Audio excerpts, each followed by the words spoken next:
win a great prize package, the CBD Omega-3s, a 30-pack of that, along with water-soluble 300 milligram CBD, the CBD Bath Bomb. How about a 4-pack of CBD Sparkling Teas? 250 milligrams topical cream CBD. I know that's what I use on my shoulder. Very effective. Very effective. My old lifting days. Oh, yeah. Really probably just like old and that kind of thing. But it's great. It's a great topical cream. We're going to be giving all that away, right? All that to one person, or we're going to give away to many people whatever we want to do. Well, I don't know. I think it might be best. I think like the big prize pack. I don't know. Maybe we'll divide it up into. We'll have a first and a second. You know what third place is, Curtis? It's, set of steak. Oh, you're fired. No, you're fired. That's what it is. Second place was a set of steak knives. Second place is a set of steak knives. This is the big one. This is a great package. So come on in, sign up, say hello. We're here in Lawrence, Kansas. So stop on by. Again, the address, 1901 Mass Street in Lawrence, 19th and Mass. If you didn't figure out the 1901, that means we're at 19th and Mass. And I mean, we are at 19th and Mass. No kidding. Like we're like literally on the corner. It's a cool store. You'll like it. Come on in. Comfy chairs too. Curtis, I'm sad you're not here. You know. So am I, kinda. It's a great setup. It really is. I love their setups there. We're always comfortable at CBD. This is one of my favorite ones. One of my favorite stores. Yeah, it's a gem. So come on out and say hello. We've got a lot to get to today here on the program. Todd Lebo will be with us to play the feud in the 3 o'clock hour. So if you are a potential contestant, be ready to rock and roll. We'll do that at 3 o'clock. Give you a chance to win some Nick and Jakes. You get 25 just to play. We'll up it to 40 if you win. So pretty good prize. That's coming up at 3 o'clock. Todd Lebo will get some Lebo sounds as well from Todd. We've got Michael Swain coming up, right? Is that correct? I just realized I did not open up my show sheet. Yes, sir. Michael Swain at 4. Michael Swain will be at 4, and then Pete Sweeney at 5, talking Chiefs football. As any news on the Chiefs? Have we heard anything of late? No. Anything we should be reporting? Let me check again. Oh, wait. Maybe there is something. Yeah. Who is Trent McDuffie? Yeah. How about this? This did not take long at all. They went to the combine. That is where everything begins, and they came away either with the framework of a deal or at least got their list of teams that were interested. My understanding is there was more than one team interested. They get a pretty good haul. I'm going to tell you, I'll give credit to Sam McDowell. Sam was the one that kept talking first-round pick. I did not think they were going to get a first-round pick. And to get a first, a fifth, and a sixth this year, and a third next year, I think is tremendous working of the system. That's not 2 first-round picks, which is what Sauce Gardner brought. But one, I think most GMs, even though I know one of the lists had Trent McDuffie rated ahead of Sauce Gardner, I think most GMs would say the bigger corner is worth more. Also, just because one team gives up one thing does not mean everybody's going to get the same thing. That does not become the gold standard of what everyone goes in a trade. All you can get is whatever the most someone will give when you're trading him, which is now. And I think to be able to pull this off from the Rams, who are a very analytical team, is one hell of a deal. I can't stress enough that this exceeded my expectations. And Sam was one of the guys saying that he thought a first-round pick would be in play. We started hearing Snead talking about Snead, the general manager of the Rams. Yesterday was quoted in his post-combine press conference that he had that, they wanted to add a Pro Bowl talent to the secondary. Clearly, when he was saying that, probably the deal was all but done at that point to go that far in discussing what they were looking for. To me was, now looking back on it, okay, they were closing in on getting this deal done. And, like I said, multiple teams were interested, so that helped drive the price, give the Chiefs credit. Or just, maybe they got lucky. I don't believe in luck. Because if you're going to say they got lucky, then they got unlucky and going 6-11. And I'm going to hold them to 6-11, but I'm also going to credit them when they go 15-2. I'm going to credit them when they win the championship, and I'm going to credit them when they make a good deal. And if they had never made a good deal before on trading a player for picks, then you might be able to say, well, the Rams, this is just a goofy time, and they're all in because they know they've only got, the clock is ticking on Matt Stafford, so they're doing everything for one last run with Matt Stafford. That sounds good, except for the Chiefs have done this before, right? They took a gimpy-kneed 28-year-old corner in L'Jarius Sneed and got a top of the third-round pick for him. They moved a malcontent pain in the ass in Marcus Peters and got a fourth-round pick for him. They moved Tyreek Hill, a handful off the field, incredible talent, but in the very peak of his career and only, 2 really good years, 3 really good years left, and turned that into a bushel of picks. And so this is not Brett Veach's first time at the rodeo. No. And I cannot applaud this deal enough. And I'm going to tell you, getting the third-round pick in 27, right, a first, a fifth, a sixth, that would have been enough for me. 29 would have been enough for me. But love getting the fifth and the sixth. I'm thinking that the fifth and sixth are payment for the third being next year. Right? Yeah. That's Agreed. what it feels like to me. And that first and third was what the asking price was and was what it was going to take to get it done. Rams didn't want to give up a third this year, so they give up a third next year. And so the fifth and sixth come with it. I'm thinking to balance that out. Maybe not. Maybe I'm wrong, but I feel pretty comfortable in saying that. And let me tell you something. The third next year, I like more than the third this year. Right? I've said this a million times, and I will give Brett Veach and the Chiefs credit for recognizing this fact. General managers always value this year's picks over next year's picks. All right? 2 reasons. One, for a lot of them, and I don't think Brett Veach falls into this category, for some of them it's like, geez, I don't know if I'm going to have the job. So what's the point of getting something that I'm not going to get to use anyway? I'm not getting picks for the next guy. I need something now to make sure I got a job. That's the wrong way to look at it from an organizational standpoint. That's the wrong way for a fan base to look at it, for sure. Okay? But the other aspect is like, well, we don't know what we're going to get. Well, in this case, you knew you were going to get 29 in the third round. You're going to get, or if they're tied with somebody, maybe it would have been 30 or 28 or whatever it is. But you were going to get, I think it's 29 in the third round if you were going to get this year's pick. The only way it's worse is if they win the Super Bowl, lose the Super Bowl, or lose in the conference championship game. Or losing the conference championship game. And then I'm not sure how the tiebreaker works between the 2 conference championship game losers. If it alternates every year, if it's based on record. But there are only 3 picks that would be worse, and they're negligible. I mean, we're talking about pick, 103? No, we're talking about pick 96, 95, 94, 93. We're talking about pick 93.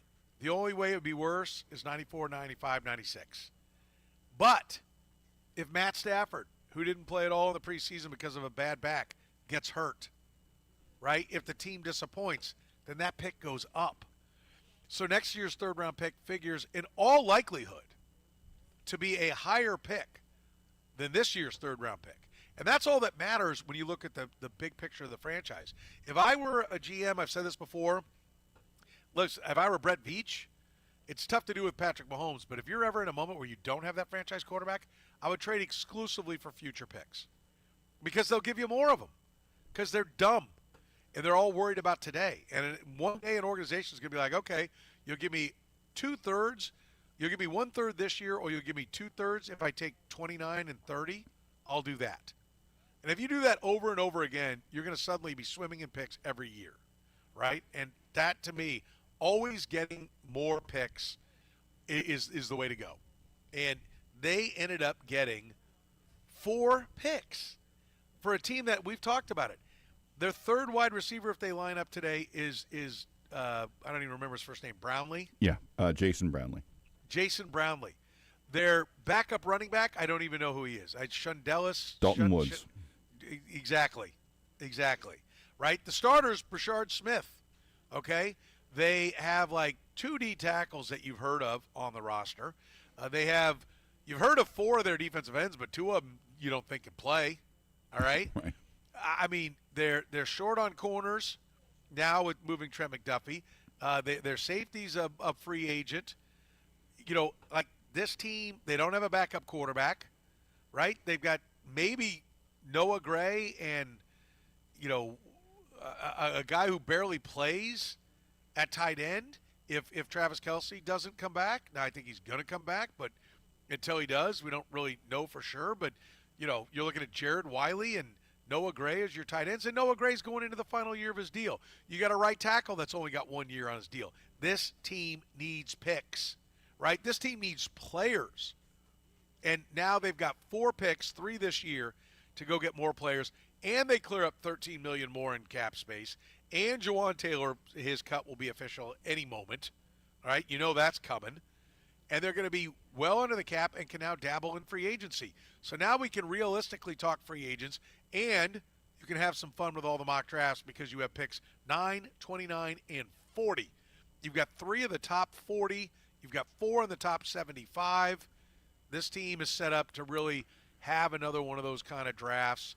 They don't have as many picks. They had 12 back in 22, but they're set up to be able to do a lot of what they did in 22 with the kind of draft capital that they have now. And there's 2 things off of that. One is the fantastic symmetry of Trent McDuffie in this deal, and that one of the reasons he's here is because the Chiefs traded Tyreek Hill and got a bunch of picks, including an extra first-rounder, and they were able to get Trent McDuffie and George Karlaftis in the first round. So if for any reason you think, how can you replace him? Well, the same way you got him. That's one way to do it. And 2, Warren Sharp, who is pretty sharp, posted something that has it's the last. How many years is this? This goes back to 2000 and actually goes back to 1999. Chiefs total draft value by year, and they used the over the cap model. And this is the most what they currently have now. Their draft capital right now is the most they've had since 2008. That's more than they had in 2022. It's more than they had in 2013 when they had the number 1 overall pick and some picks. It goes back to 2008 was the last time they had as much straight draft capital as they have this year. They have the 4th most in football right now. Yeah. In one day. I mean, one move, boom. Yeah. I mean, I think that's I would love to hear somebody, 913-810-810, tell me why you don't like this trade. And what I will take off the board is, well, Trent McDuffie's really good, right? That because, yes, we know, right? But they have cap situation. They have a cap situation. They need draft picks. They have a lot of stuff that they need to get done, and now they can. And so I don't know how you could not be a huge fan of this move. Yeah. I mean, there are countless draft strategies a team could take going into the draft.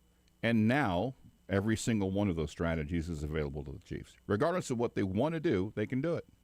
Yeah. That wasn't the case 24 hours ago. Yeah.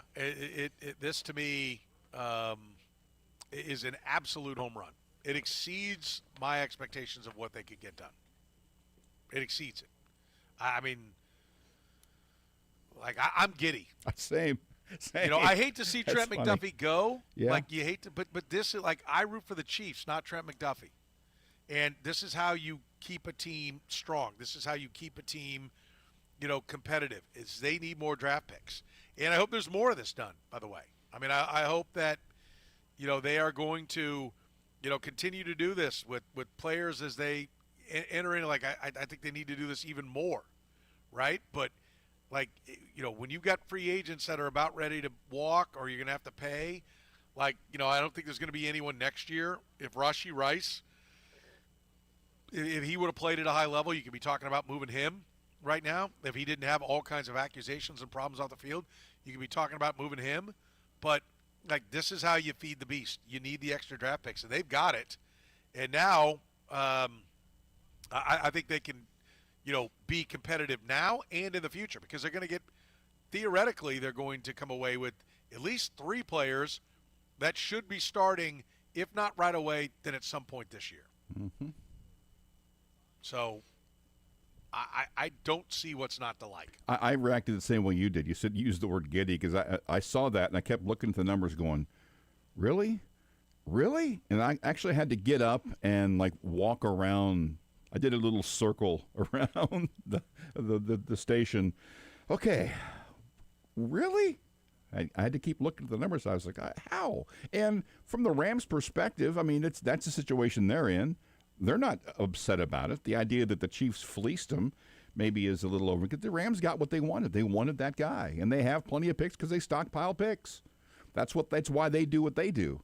So I think both sides have got to be pretty happy. But I don't know how you could. I'm with you. I don't know how anyone who's a Chiefs fan could look at this deal and not think that the chances of this team being better in 26, 7, 8, 9 didn't go up demonstrably today. Yeah, I agree.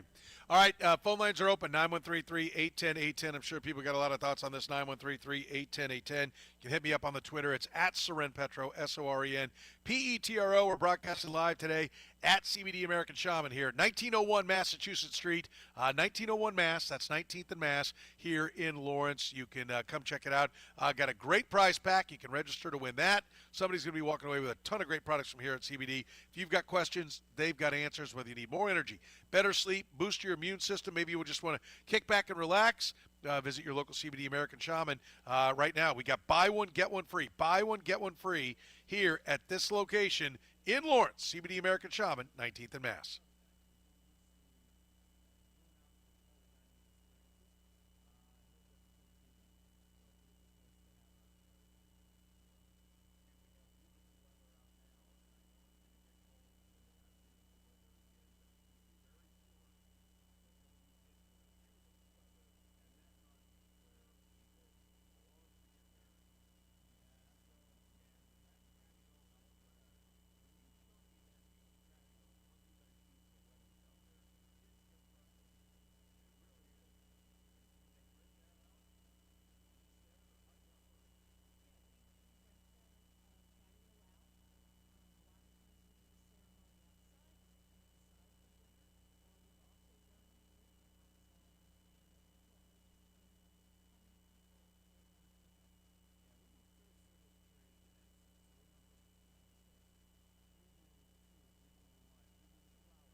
You're listening to the program here on Sports Radio 810 WHB. Soren, Petro broadcasting live at CBD American Shaman in Lawrence, 19th and Mass. Stop on by.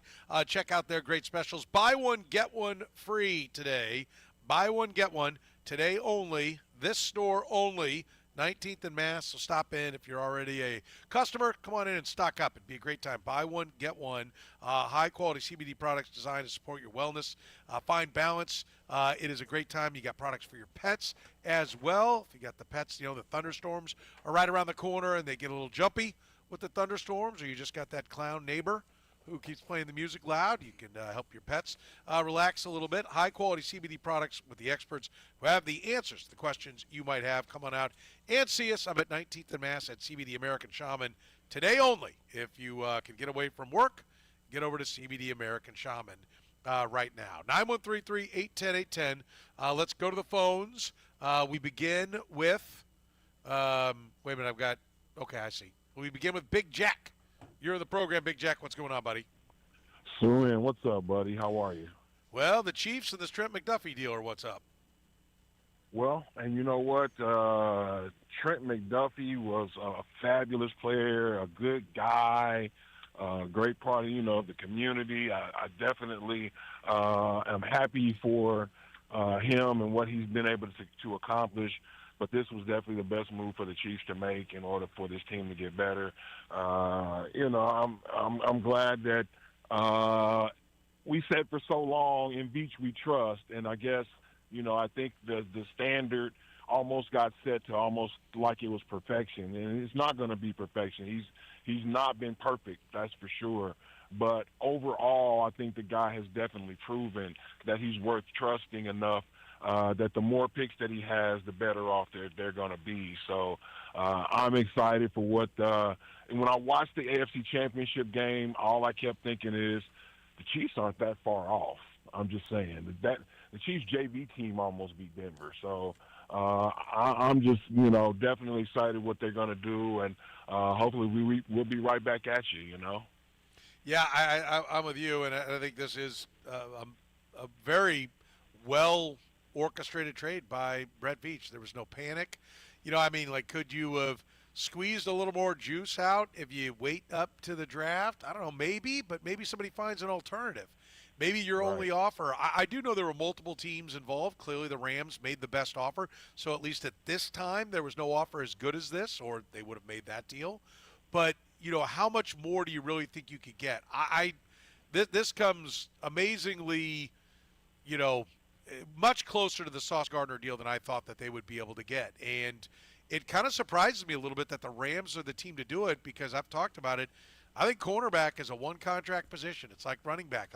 I don't want a second deal where I pay a guy a lot more money for him to get older and slow down. It's such a quick-twitch position. I'm kind of surprised. I mean, it does feel like the Rams are saying, yeah, we know on the back end of whatever deal we're going to give him, which there's clearly an extension coming in this, that we're probably going to eat it, but we're about right now, this moment, with our aging quarterback, so we're going to make it happen. And the Chiefs found the team that was, I think, the most desperate. I think it's a great move for Veach. Yeah, and I what you said just something right there that was so important, the idea that you a running back. That's why I know it goes against kind of the conventional wisdom or whatever, but the numbers are saying that it's valid. The idea of picking the running back at 9, I would love to see them do that, because I think that's the transformational change in the offense. Put Pat back under the center. I'd love to even see him, maybe keep the one guy as a fullback, and let's get a real running game, because Andy said it himself, we were getting no action on the play action, and so that's going to include the RPO and everything. So reestablish that this is a running team. It's going to help Pat, and it's going to help this offense be more efficient and better overall, put more pressure on the other team's defense. So, hey, man, I appreciate your time, Soren. Yeah, absolutely. Thanks for the call, Big Jack. Always good to hear from you. Don't be a stranger, my friend. 913-3810810. Let's go to Jeff. You're in the program, Jeff. What's going on, buddy? Long-time caller, first-time listener.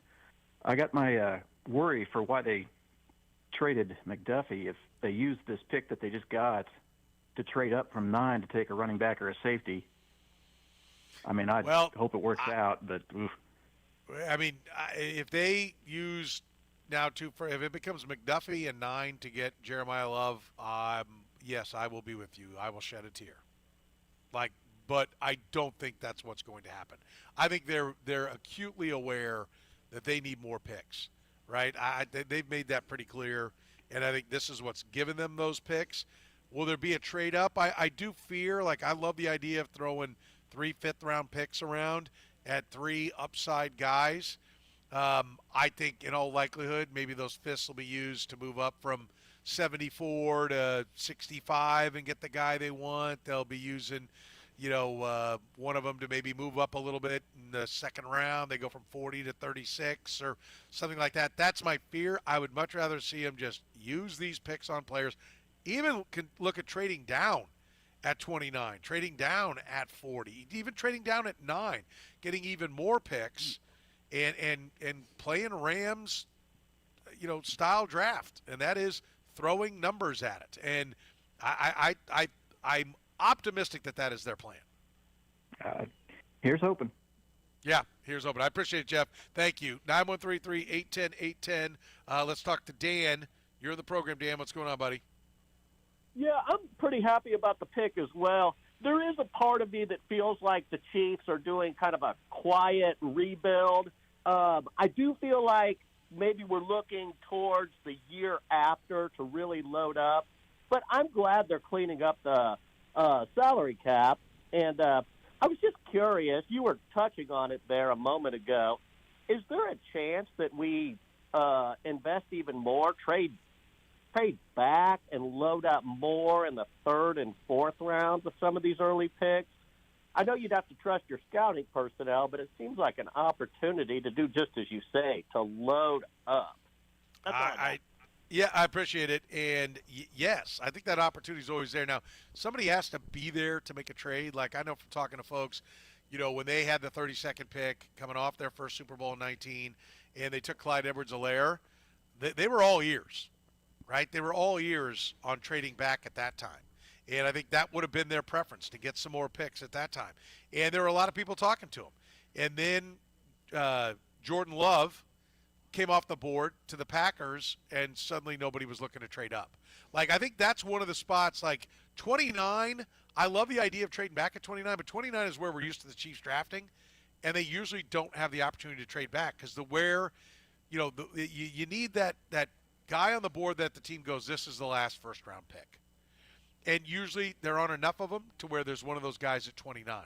So when you're sitting at 29, I think teams look at it and go, well, we're going to move up from 37 to 29, and we think there are 5 guys that are all the same. So I think that's one of the reasons why the Chiefs haven't traded down. I know they wanted to trade down a number of times, but they never get an offer to do it because teams are like, nah, I don't care. There are 3 wideouts that are all the same. You figure out which is the best one. We'll stay here. We're not giving up extra picks, extra draft capital to move up and try to make sure that we're right. We'll just play the numbers game and stay back here. So I think the trade back, I'd be a little bit surprised, but it only takes one team to think that there's somebody at 29 that's worthy of a first-round pick, and I think the Chiefs would be all ears at that spot. But I think 9 is a likelier trade down. And then I think once you kind of get past that first round and get a little bit later, 40, you never know. When does somebody go, okay, now there's 4, we had 4 second-tier receivers, and 3 of them are gone. There's 1 left. We got to have him. Let's go get him. So, it's not impossible for 29 to get moved. I think it's more likely that 29 gets used. But, yes, I think the Chiefs will absolutely be all ears because they are really short on players right now. Just where it is. They have a lot of different spots that they need to fill. 913-3810810. Let's go to BMOS. You're in the program. BMOS, what's going on? Hello? Hello, what's up? Hey, what's up, gentlemen? You are up. It's Amos. Must have got the wrong guy. No, Amos, go ahead, buddy. What's on your mind? Hey, I'm super excited about McDuffie getting traded. I know some guys aren't, but we need to pick. So I just want your guys' philosophy on that. What do we got, 9 picks now? Do you think we can just stay and just pick the best player? Because another thing, too, not to just go all over the topics, But I also don't want Travis Kelce back, too. And I love Travis Kelce, but I just think there would be more money spent on setting the Chiefs back further than just moving forward with Mahomes on his second phase. And I want your guys' opinion on that. Love you guys. Haven't talked to you in a while. Be good. All right, I appreciate it, Amos. Thanks for the call. Listen, I want to be clear. I don't want to move on from Travis Kelce. I would like for Travis Kelce to play at an all-world level for the Chiefs for the next 100 years. Okay? That's what we all want. But that's not going to happen. He's not playing at an all-world level anymore. He's playing at a declining rate, and he's got a lot going on in his world. And he did come back in better shape, and he bounced back and had a better year this past year. But he had 850 yards, not 1,400. All right? He had, what was it, Kurtis, 5 touchdowns? If not that, 10. Yeah. Okay? So I want to be clear on what he is. Again, I will say it. I love Trent McDuffie. I don't want to see Trent McDuffie go. But I root for the Chiefs, not Trent McDuffie. I root for the name, the logo on the helmet. Okay? I know there's no name. It doesn't say Chiefs across the front. But you get my point. I'm a Chiefs fan before I'm a Kelce or McDuffie fan. Love those guys. Love their time with the Chiefs. But if those guys can go somewhere else or walk away and make this team better, then that's what I want. I do not want to see the cap space that they have now opened up and gives them the opportunity, and they have responsibly opened it up, trading McDuffie for 4 picks, cutting Jawan Taylor, which should be official any minute. They have responsibly opened up to where they can actually get into free agency and look to add to the football team that way as well. And I do not want to see that cap room being used on a guy that's in his late 30s. It is not an old man's game. And I'm ready to have a great big celebration for Travis Kelce. I am not ready to watch this team sacrifice their ability to win just because Travis Kelce wants to play another year. I'm not. And I frankly will go further and say I think Patrick Mahomes will be better when he doesn't have his running mate with him. Because I think as long as Travis Kelce's there, I fear that there's always a want to, well, I got to feed Travis.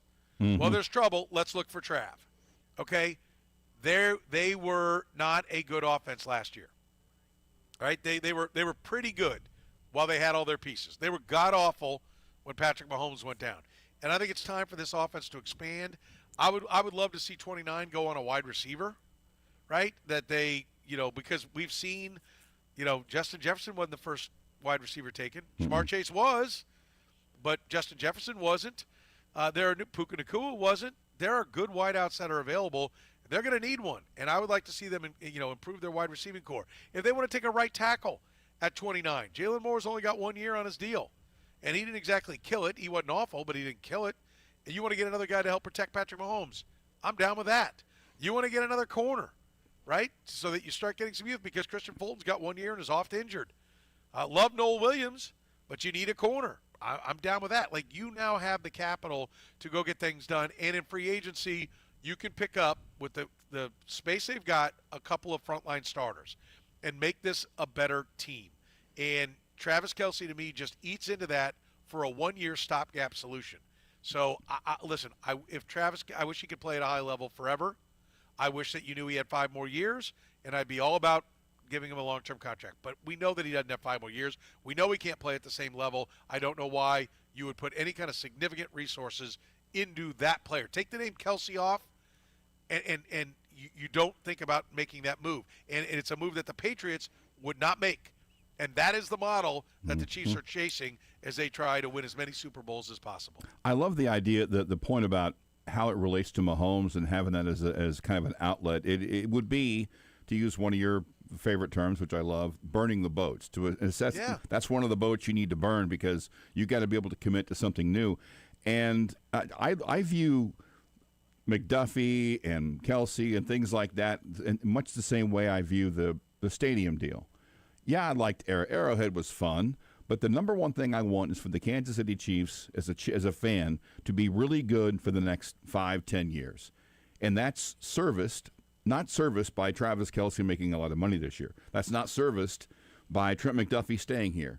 It wasn't serviced by Tyreek Hill staying here. It wasn't serviced by L'Jarius Sneed staying here. It's by continuing to advance and make it more likely that you're going to be a successful team over the long haul. and that's anything that serves that purpose, I'm okay with, regardless of who's walking out the door to do it. Yeah, agreed. I mean, it's they are going through the same thing. Nobody wanted to see Tyreek Hill playing someplace else. Well, they won a championship the next year. And, they're going to have an even better offseason this year to win a championship because they're coming from further back. But this is going to get them a hell of a lot closer. Yep. And put a lot more youth on the roster. And youthful rosters win football games. 913-810-810. Let's go to Jerry. You're in the program, Jerry. What's up, buddy? Yes. Long-time listener, first-time caller. Love your show. I love that you got it right as opposed to what we heard earlier. Well done. Well, that's right. I was going to ask you, so at 9, what's available for a cornerback? I'm not sure. We've always talked about D-end, running back, Caleb Downs, but are there good corners in the draft? And I'll drop off. Okay, Thanks. I appreciate it, Jerry. There is what will be available, to use your exact wording, is any cornerback you want. Because there is no cornerback that is graded as high as a Sauce Gardner or a Stingley from a couple of years ago when those guys went like 3 and 4, I think, in the draft, or 2 and 3. There is no shutdown, like absolute no-brainer blanket corner in this draft. Yeah. So you can have any corner you want. I think about as high as I've seen a corner is 12 or 13. The personnel people I've talked to, when I say who are the real first-rounders, I have not had either one of the two I've talked to so far say a corner is one of the true first-rounders. And at 9, you need to be taking one of the true first-rounders. We mentioned it. Matt Miller at ESPN wrote a column saying there are 11 true first-rounders. One of the scouts I talked to said their board, they were thinking right now, said, hey, we're not done. We've got work to do, but right now we're thinking 13, 14. Real first-round picks. Nobody has said corner. So I think you can get a good corner, and there'll be probably Pro Bowl corners in this draft, but there's nobody that's an absolute no-brainer. So I think you think corner, you're thinking 29 and 40 when you think corner. This is interesting. I was just looking through this. Who was this? The Jordan Reed mock draft from a couple of days ago, which he now has updated. I didn't realize this. I saw that. Did you see that? How he has to get 10. The highest cornerback is Delane from LSU. He had him going 10. The next one isn't until 20, which is Avion Terrell of Clemson. And now at 29, after the trade, he has the Chiefs taking Jermod McCoy, cornerback, Tennessee. And I would be careful on that. Like that's the natural reaction. Well, they just gave up a corner, so they got to draft one. Well, not really. Not really. Right? They don't have to because they've been really good at taking corners in other rounds. See Noel Williams. Yes. And making them effective. By the way, what's the other thing we love? There's no screwing around with Noel Williams now. Nope. Right? He's gonna play. Yep. Because to go back to your burning the boats. The boats have been burnt. Yeah. That boat is moving on. Unless they sign a veteran corner, Noel Williams is absolutely going to be one of your two best corners. So, Spags, let's find a way to get him on the field. Yeah. Because it took too long last year. The only thing I would like about that McCoy move would be, if he's really good, the added fun would be that photograph of Mahomes with him at White House when he was a kid? Yeah. Yeah. Yeah, finally figure out what exactly his age is, because I don't believe what the AI is telling us about that. But that would be kind of fun. But I think it's a great point to make, though, that it's conventional wisdom. It's very easy to go, well, 29 now they can get a corner. Yeah, maybe. Yeah, maybe. We'll see. 913-810-810, the phone number, 913-810-810. Take more of your phone calls. We'll talk more about maybe some of the players they can draft when we come back. We're broadcasting live today at CBD American Shaman. We're in Lawrence, 19th and Mass. Come on by. Their March specials. Rise to Rest. That's what you can do with CBD American Shaman. Discounts on all products that help energize your days and help you unwind at night. During the month of March, buy 2 Rise to Rest products and get 40% off your second item in today and today only year. At CBD American Shaman at 19th and Mass, it's buy one, get one free. Great time to stock up on all their products. More energy, better sleep, boost your immune system, kick back and relax. They've got it all at CBD American Shaman, 19th and Mass.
If you're looking for more energy, better sleep, boost your immune system, maybe you just want to kick back and relax, visit your local CBD American Shaman location. They can help you with whatever path you seek. Talk to their experts. They'll be happy to help you out with any questions you've got. You can take advantage of a great deal today. I'm broadcasting here live at CBD American Shaman at 19th and Mass. So come on in, buy one, get one. So if there's anything you want to try, go ahead and give that a try today, because you can get two for the price of one. Buy one, get one at CBD American Shaman here in Lawrence. And they've got their special going on in the month of March. Buy two Rise to Rest products and get 40% off your second item. That's going on all throughout March. So if you can't get here today, just get in. Make sure you use the promo code RNR40. That's good in-store or online, but use the promo code RNR40. And we're going to be giving away a prize pack, the CBD Omega-3s 30-pack, water-soluble, 300 milligram CBD, CBD Bath Bomb, 4-pack of CBD Sparkling Teas, and 250 milligrams of the topical cream are yours if you get your name drawn. So make sure you get in here and sign up, as we'll be giving that prize package away a little bit later on. And like I said, buy one, get one free. All day here at CBD American Shaman in Lawrence. Let's go to the phones, 913-810-810. Kevin wants to weigh in on the trade of Trent McDuffie. What's on your mind, Kevin? I think the trade's great. I agree with you guys 100% on that. What I wanted to ask you is, what do you think of if the Chiefs use that number 9 pick to get the best offensive tackle available to play on the right side, so that the Chiefs would have an offensive line that was all relatively young and can stay together for a long time to protect Patrick as much as possible. I'd never have a problem protecting the quarterback. And I'd never have a problem taking a tackle because there's only so many giant people on this earth that can move, and those are the tackles. Thank you. And I think, oh man, the feet on Kurtis, unbelievable. They're large. When they call his name at Lafetta, his feet are so quick. Yes. Getting up there, but I think, and help me out again, Kurtis. Maui Goa,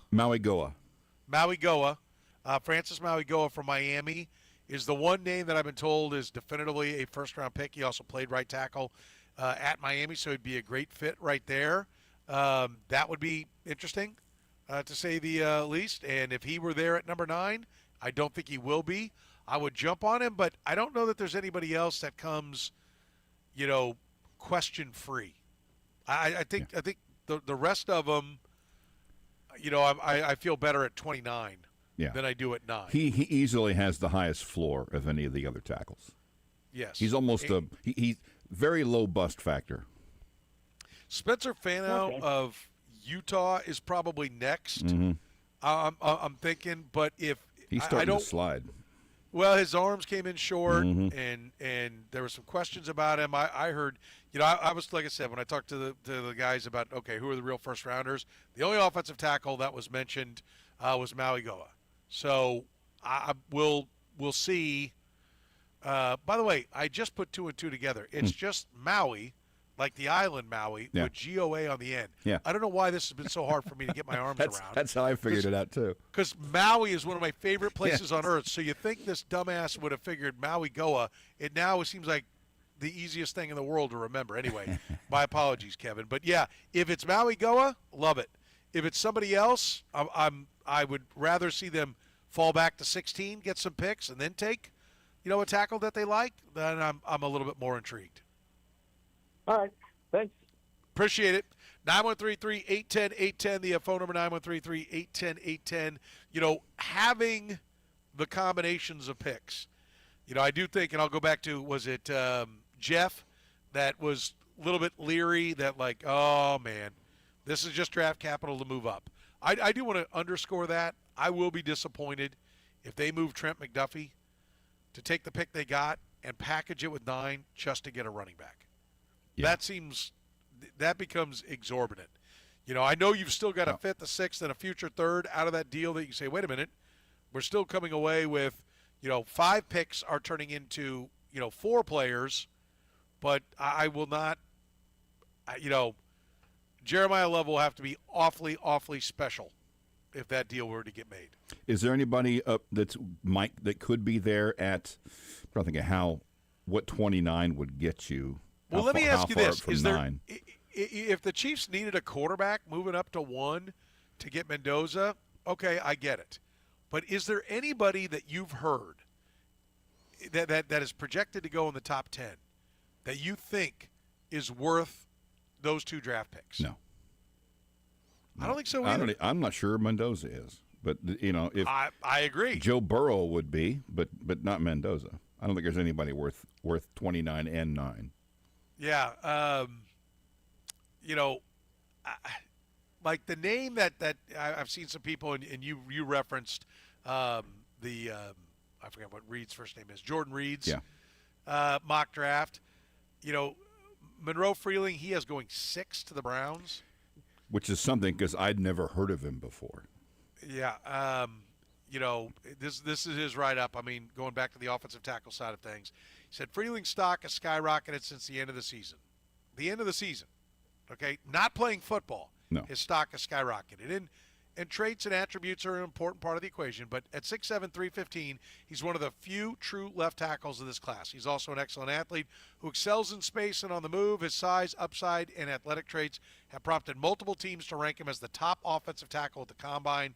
The Browns have 6 offensive linemen hitting free agency and need help across the board, even after Monday's trade for Titus Howard. So he's got him going 6. I mean, if That's the word, but his name did not come up when I asked about real first-round picks. I'm not saying that he maybe he tested way better. They thought, hey, the film's good, but we don't think he's going to test that well. And then he tested great, and maybe now he is. I'll have to double back around and ask that question again, but it didn't come up pre-combine. How much of that number where he is who the team is? Because that last part, Browns have 6 offensive linemen hitting free agency and need help across the board. If the Browns weren't at 6, wouldn't they have Monroe Freeling somewhere, going 6 to somebody else? I don't think they would, or he would. Yeah, I mean, would they have him going to the Chiefs at 9? Yeah, or 12 or something. Is it just the Browns need it so bad? That's where they are. That's the best guy. They're going to go get him. Yeah, for sure. All right, we want to talk a lot more about the trade. Obviously, we'll be doing it with Pete Sweeney in the 5 o'clock hour. We're going to bring in Todd Lebo. Time to play the feud with Todd Lebo. He'll join us. I'm live at CBD American Shaman. We're here in Lawrence. Come on by. Buy one, get one free all day here at this store only. 19th and Mass in Lawrence, CBD American Shaman.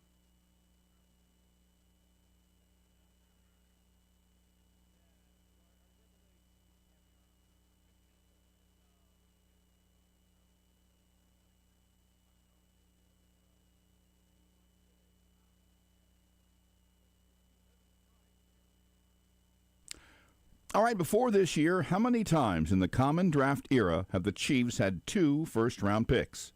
Brought to you by La Feta Delicatessen.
Hour number 2 of the program begins right now. I'm broadcasting live in Lawrence, Kansas. We're at 19th and Mass. Stop on by. CBD American Shaman's got a great deal for you right here at the 19th and Mass location in Lawrence.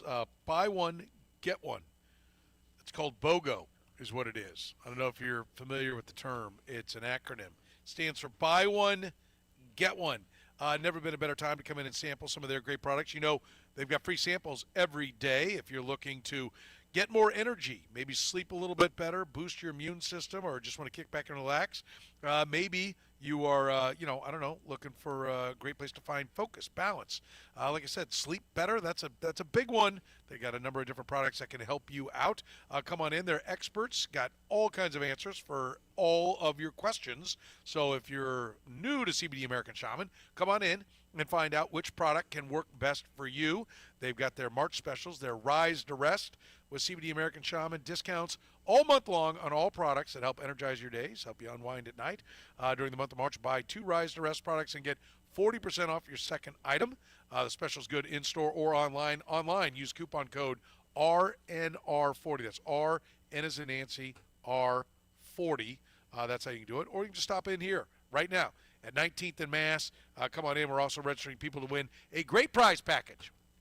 You could win all of CBD Omega 3s, that's a 30-pack, water-soluble, 300 milligram CBDs, CBD Bath Bomb, 4-pack of CBD Sparkling Teas, and 250 milligram topical cream CBD. That's what I've used on my shoulder. Grunny used on his hands. It is a great, great cream. In fact, our buddy, his dad was a mason and was in his 60s and was pretty much ready to retire because his hands hurt so bad. You can imagine handling the bricks and the stones and all that, and his hands just ached all the time, and he was going to walk away, and he got the topical cream, started using that, and he went back to work. Worked like 5 more years when he was going to walk away. So come on out. Check out their great line of product. Also a great line of pet products as well. So check it out. We're here at 19th and Mass. We'd love to see you here in store. We'd love to see you win that prize package, but you got to apply in store to win it. It is time to play the few. That means we welcome Todd Lebo to the program. Todd, how are you, sir? Doing great. What a day. Big day. You know, got going early here with all this Trent McDuffie stuff. It's that time of year to get after it. There'll be more coming too. It's wild. Love this time of year. The NFL just dominates everything, don't they? It does, and I'm curious, who is the happiest guy in the metro? By that I mean the television metro. So I'd include like Lawrence, Topeka, all that. Who's the happiest guy in the metro area that Trent McDuffie got traded today? I don't know. Who is it? Come on. Bill Self? Oh, he's top 5. Dennis Gates, Bill Self. Dennis Gates is top 10 for sure. Darren Peterson? There you go. Ding, ding, ding, ding, ding. Darren Peterson. Man, he may have kicked in some of his future earnings to the Rams to get him to make that deal because it certainly got him off being the lead, didn't it? Oh, yeah. Yeah, for sure. It was an ugly one last night. Weird night in the old college basketball. Man, I looked at the Big 12 scoreboard at one point. I think K-State was up 20. They ended up winning, and then Kansas was losing. I said this last night. Crazy. That has to be the most unexpected 20-0 run in the history of college basketball. Pretty unexpected. It was just like, God, this game's ugly. Wait a minute. K-State just decided, okay, we're going to walk away here. What? How'd that happen? No, did not see it coming. And then Tech losing at home. It was like nuts. And Oklahoma State going on the road, winning the game against UCF, who had played really well. It's college basketball, and that was not pretty for the Jayhawks out in the desert. What a lost trip out there. Lost them both. You know, they had that last year, too. I think they lost to BYU and Utah. Their trips west where they stick around have not been good. Tried to do something different and didn't work. Yeah. You know, here the league goes and tries to give everybody a fun destination to go to, and KU goes and makes it not fun. No, but they weren't alone. Tech losing at home opened the door for Kansas to get that 3 seed in the Big 12, and they just said, nope, we don't want that right now. Maybe later. Tech is at least without their best player. That's true. So Kansas was without their coach for almost the whole game last night. Well, that's true. It was his own doing. Did you see my tweet last night? I did I not. had a theory on that. I think Bill Self wanted to make a point. Hey, Hey, get- I mean, Darren, get this outta is what here. it looks like when one of the key pieces of our team doesn't finish. Doesn't show up. Who cares? And I saw the stat too. I think C.J. Moore put it out that the official head coach or officiated Yes. 9 straight games. Doug Sermons, 9 games in 9 days. He was not a happy guy, No. Hey, listen. you know? So there you go. We have a contestant for the feud. He has a name. Todd, it's a familiar one. His name is Todd. Oh boy. Todd, Let's go. how are you, sir? I'm good. How are you? Doing very good. You no doubt have heard the feud. You no doubt know you've got a choice to make. Who are you going to play with? Are you going to play with Kurtis? Are you going to play with Todd Lebo, who we'll call Lebo now to differentiate? Or are you going to play with me? Well, here's the thing. So Todd and I won, I don't know, 2-3 weeks ago. I'm not sure, Okay.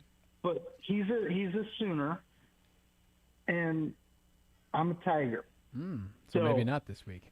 Okay. Curtis and I are going to team up Okay. Okay. All right. All right. sad Tiger fans. Finally, a Todd I can like. Oh boy. Yes. Thank Hello. you. At least after that last night. Yeah, exactly. That was all right. rough.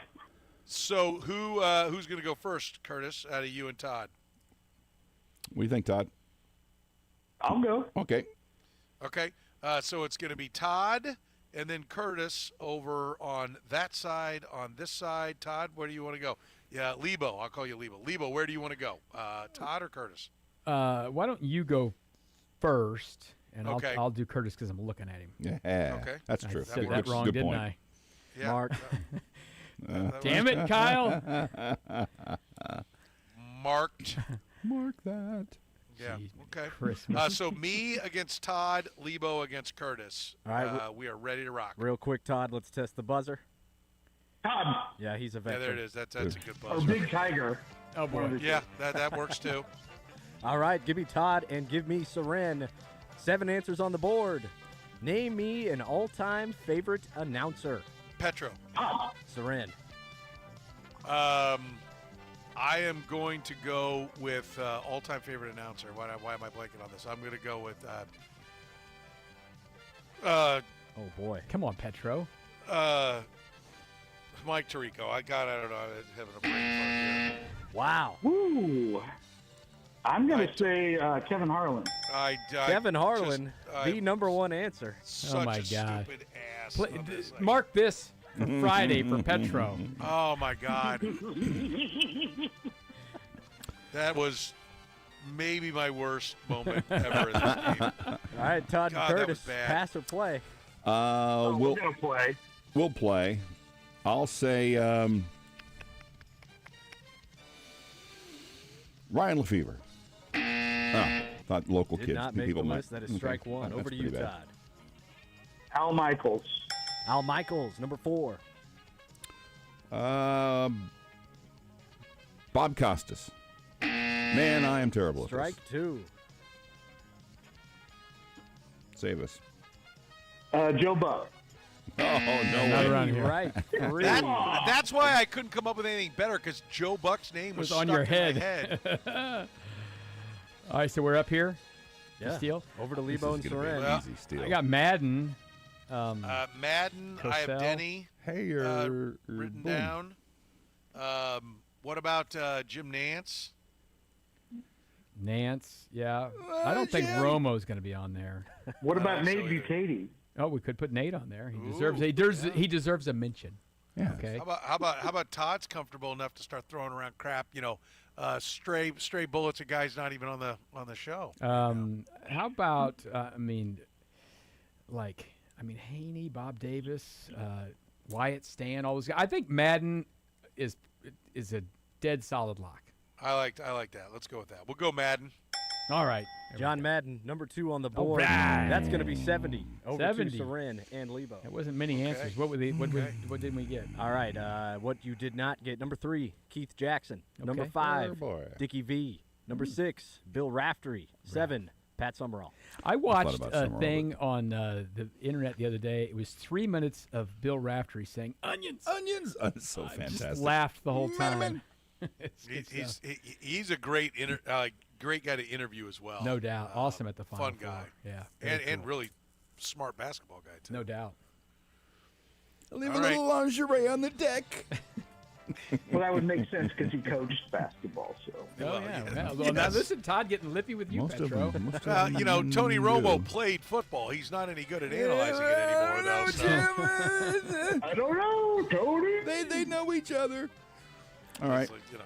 All right, give me Curtis. Me and Toddrick. Me Give and me Liebens. Curtis and Lebo. 7 answers on the board for this one.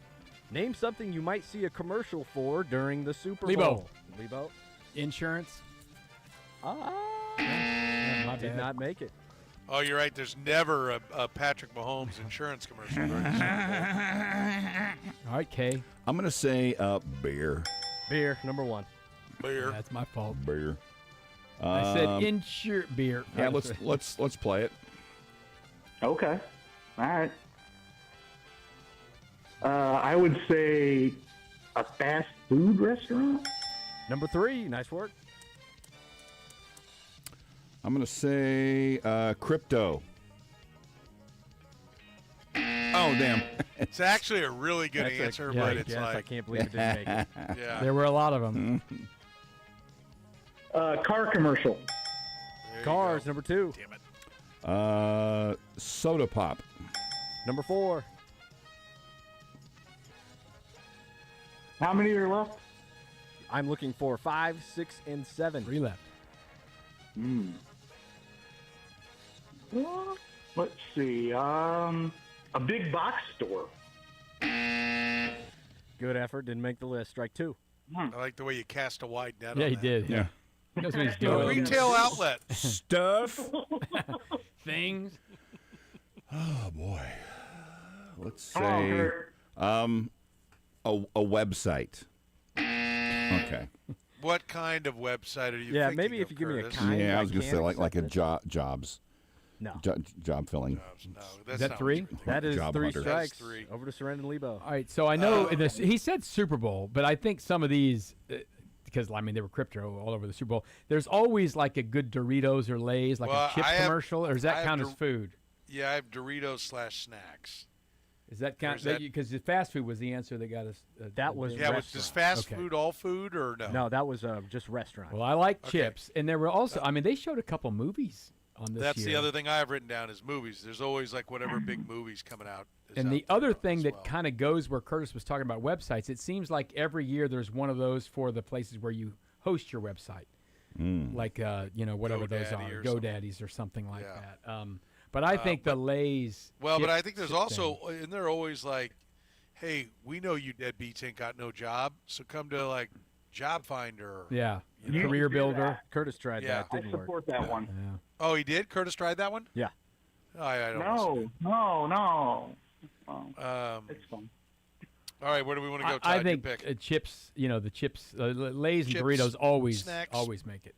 Snackies. What Oh, the? you shut your mouth. Did not make the list. That is going to be 80 points. Give me these horrible answers. Over to All Curtis, right. Curtis and Todd. What you did not get, number 5, a movie/show Damn it. trailer. Petro. Oh, yeah. It's Number our 6, sports book. And number 7 fault. Gambling. was We're an so, AI commercial. We're so dumb. How did we AI. not do the gambling? How do we not Hey, do gambling? thank you for talking yourself out of the answer. Yeah, How do we not do well. movies? Pathetic. But the Son funny of a- ones are always the chips. But whatever. I think we're up by 10 now. Yeah, you are, Todd. Settle down. It was cute a few weeks ago. It's not any good now. Boomer. Sooner. All right, give me Todd and Soren again. 7 answers Okay. on the board. Name me a wonder of the world. Petro. Pop. Grand Canyon. Not on the What? list. It is. It's not. It's one of them. Didn't matter. So is it the modern wonders of the world? He just says Or- wonder. It's whatever's The on my natural. list, I Todd. think we're going to have 14 wonders here, baby. My favorite submission on this, by the way, was Curtis Seaboldt. Nice. Strong. Not wanderers of the Nailed world. it. That'd be the number one answer. How about the Eiffel Tower? Did not make it. So I got to guess. The Great Pyramid. Pyramid's not there? Nope, that was was there. gonna I clicked the say. wrong Oh, button. okay. That is Jiminy the number Christmas. one answer. Oh, okay, wow. Do we want to You- play these, you got it, Petro? bro. So I guess these are the engineered ones, not the The actual ancients? occurring naturally. So then, I guess I'll go the Great Wall of China. The Great Wall, number Okay. 4. Let's see if I can remember a history class here. Was the Hanging Gardens of Babylon one of them? I think it No, was. was not. I think it I was. think well, It doesn't matter. These are Kyle's It's people. only strike one. I literally have no idea right now, because like I remember, like when I was there was one that was when I was a kid that they would say that every now if I said it right now everyone would be like, what are you talking about? Yeah. But I think these, if they were answering Kurtis, these may not all be exact perfect. give me the question and what we've gotten right so far. Name me a wonder of the world. Number 1, Great Pyramids of Giza, off the board. The Great Wall of China, off the board. We got most of the points. What there. number was the Great Wall? Number 2. 4. Oh, 4. Oh. 1 and 4, so 2 and 3 are still there. 2, 3, 5, 6, and 7. The Colosseum. The Roman Colosseum, number 3. And you said, so someone guessed Eiffel Tower, and it wasn't there. So that's it. Yeah. I mean, I know there's That a thing seems to be- called the Colossus of Rhodes, which is the big statue that they're finding pieces of it now. It's God. correct. I'm going to go ahead and say it. So there. All right, fine. Strike The 2. people don't know. You're awful. No infighting, Petro. Come on. All right. How about what am I? Taj Mahal. Number 2. All right, so we got the pyramids, Taj Mahal. Roman Colosseum Colosseum. and the Great Wall of China. Let's try, because they're not. Those are old. Yeah, they gotta be the They're old, oldies. old. So it seems like these are. I oldies, named Todd. 2 of the really old ones that are on the damn list, and I got buzzed. So I'm a little gun shy right now. Nobody wants to hear your crap. You're gun shy because you're about ready to take the golden sombrero. Maybe so. Maybe so. Let's go with the Vatican, St. Peter's. Strike 3. It is, I will tell you, having been there, quite impressive. Ah, It is a big building for as old as it is. You're like, what? They did this how? Over to Todd and Curtis for the steal. the only one I can think of that's kind of off the radar is something that actually part of its nickname, the 8th wonder of the world, and that's the Houston Astrodome. But I don't know if our followers are that, I'm thinking that old enough. Stonehenge. Stonehenge. I like that better. That's your answer? Mm-hmm. Damn. Did not make Yes. it. That's going to be 80 to Soren. I can't and wait to hear these Lebo. answers. By the way, I'm looking at a list now of the 7 wonders of the ancient world: the Hanging Gardens of Babylon, the Colossus Yeah, of he's on there. Rhodes. Okay, go ahead and give me the list What now. you missed, number 5, Machu Picchu. Okay, that's what. That's Number on there. How 6, about that? Chichen Itza. The Mayan Mexico. Citadel. Number 7, Christ the Redeemer in Rio. Oh, I almost said that. Guess you didn't. By the though, way, did the you, one Todd? Fortunately, he didn't. The one Yeah. that I was talking about that, like I would say it and people would be like, "What are you talking about?" Was the Astrodome, because I remember that. That's what Yeah. they used to call it. So How many points I'm we with get? you. I was How? going to say Patrick That was Mahomes 80. as well. 80? He's a wonder of the world. that's fair. 80. That's So fair. we have That's- 150. 150. 150. Okay. 150. Let's close this out, Todd. Let's do it. All right, Todd back, Lebo. back over to Curtis and Lebo. 5 answers on the board this time. Name a place with long lines for the bathroom. Lebo, Lebo. the stadium, Arrowhead Stadium. Number 1, So does that Was number include- 1 Arrowhead or just Stadium? just stadium. Okay, Okay.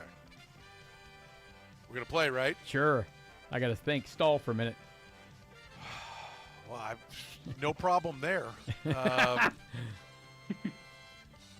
don't usually go places where I have to wait in line for the bathroom. So, can I say a concert? Okay. That'll work. That's number 2. That's the other thing I had written down. So you didn't stall long enough. Sorry, I was worried about my own hide. So we got a stadium, we got a concert, long lines at the bathroom. Oh boy.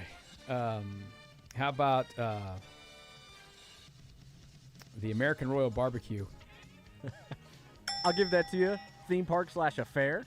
Okay, That's there we number go. 5. It's a fair. Slash Come affair. on, that's a We're at the stretch. fair. There we go. That's an affair. It's definitely an affair. We're out there on the fairgrounds. So it's back to me. Yes, sir. Yeah, Looking good for luck. number 3 and 4. When the show ends, the movies usually have a little line at the end. Oh, Did not bite make it. the list. I can't believe that. Probably not going to score me very loose on this one, but I'm going to say I've been in some lines at the races, like a NASCAR race. Did not make it. How many is that? 2? Yeah. God,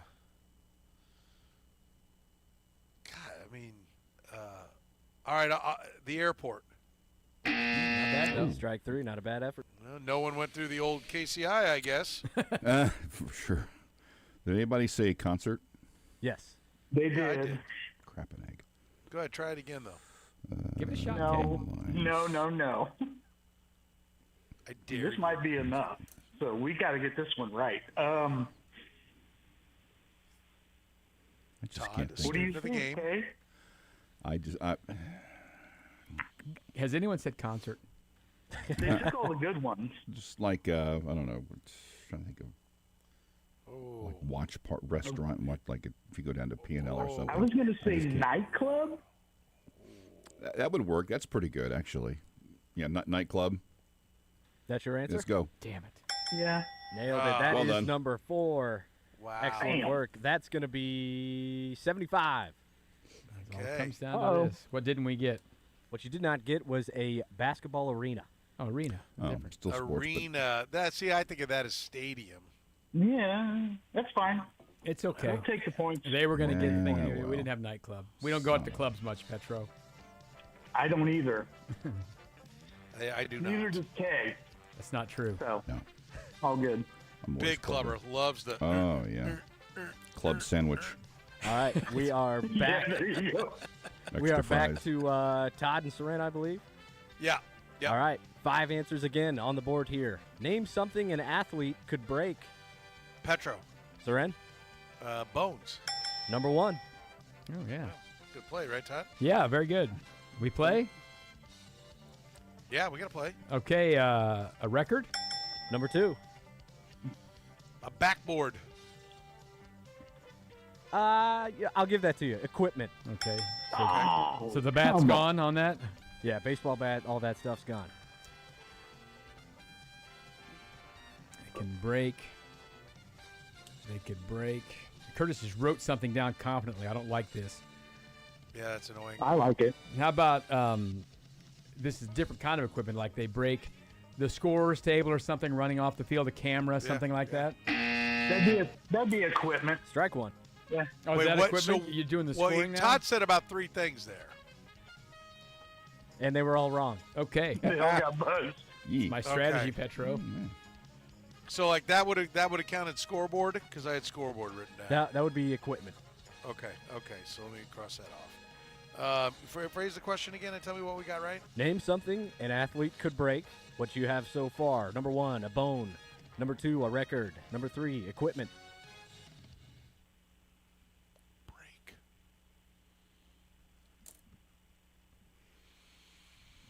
What about if they try to bust out of their contract? Oh, break a contract. Break a relationship, perhaps. Yeah. I'll give Yeah, that sure. to you. Number 5, trust, Yeah, there you go. There you relationship. go. I like that. How about they break a sweat? Oh, Excellent. damn it. Excellent effort. Not on the list. Oh, Strike I 2. felt so good about that. Remember the last time Curtis broke a sweat? Yeah. He was walking yesterday. walking in here. When he broke the microphone stand in the other room. Oh Yeah. my God, that was. By the way, I suppressed it at the moment, but that was one of the funnier things I've seen in a long It's time. repaired.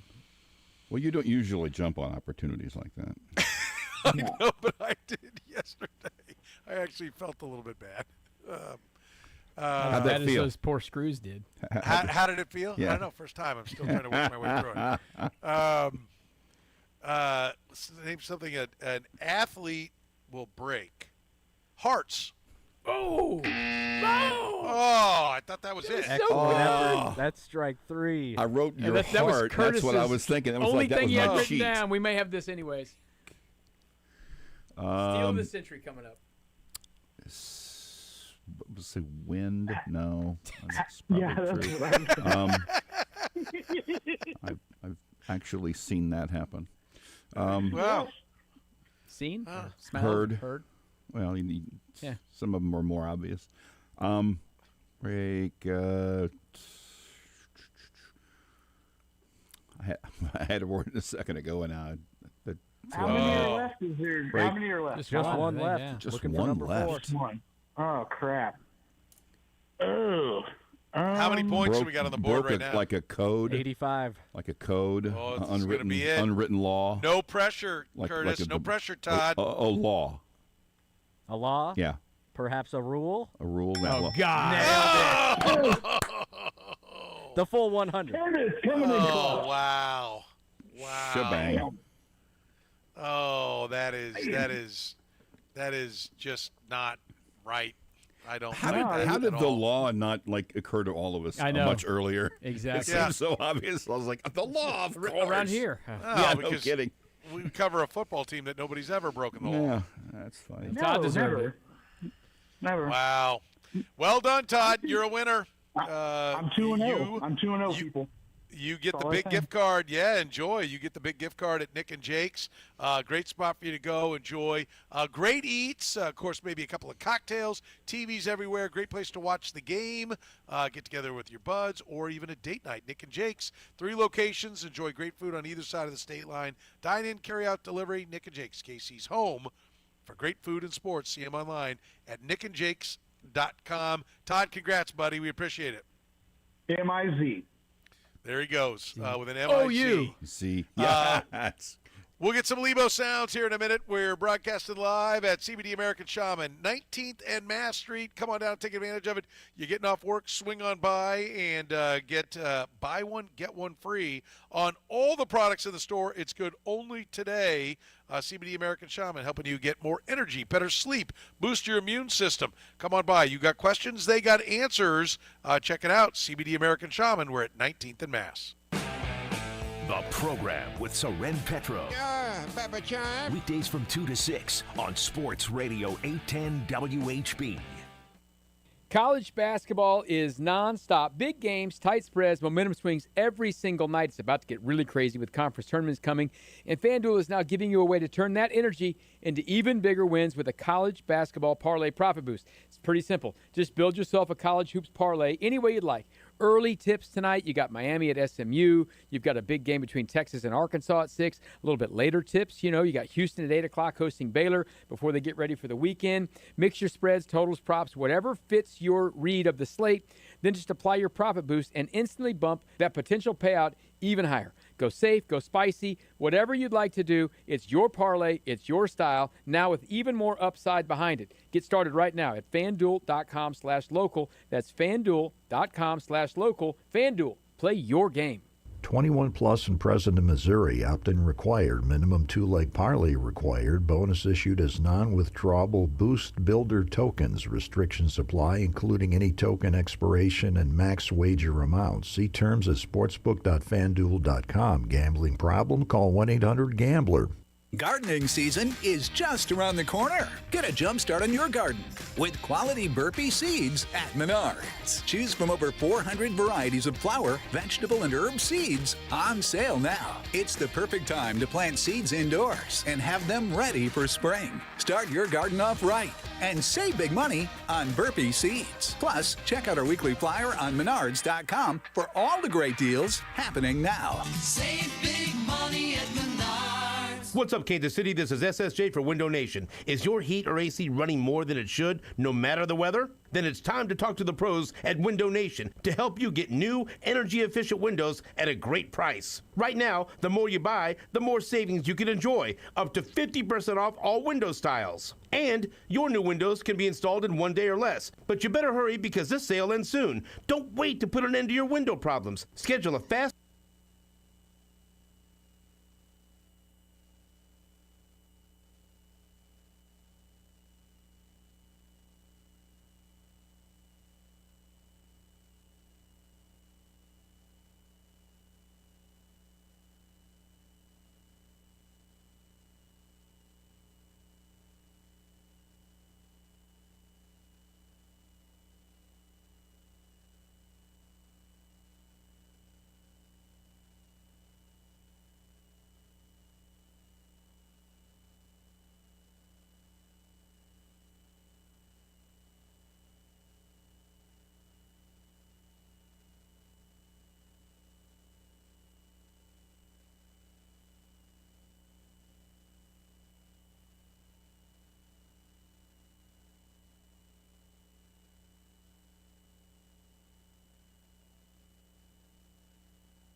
Welcome back here to the program here on Sports Radio 810 WHB. Our man Todd Lebo's with us, brought to you by our friends at Family Leisure. They're at K10 and Ridgeview. Kansas City's best is Family Leisure when it comes to family and fun. Patio furniture, you're going to need it. The beautiful weather returns. I think it's tomorrow.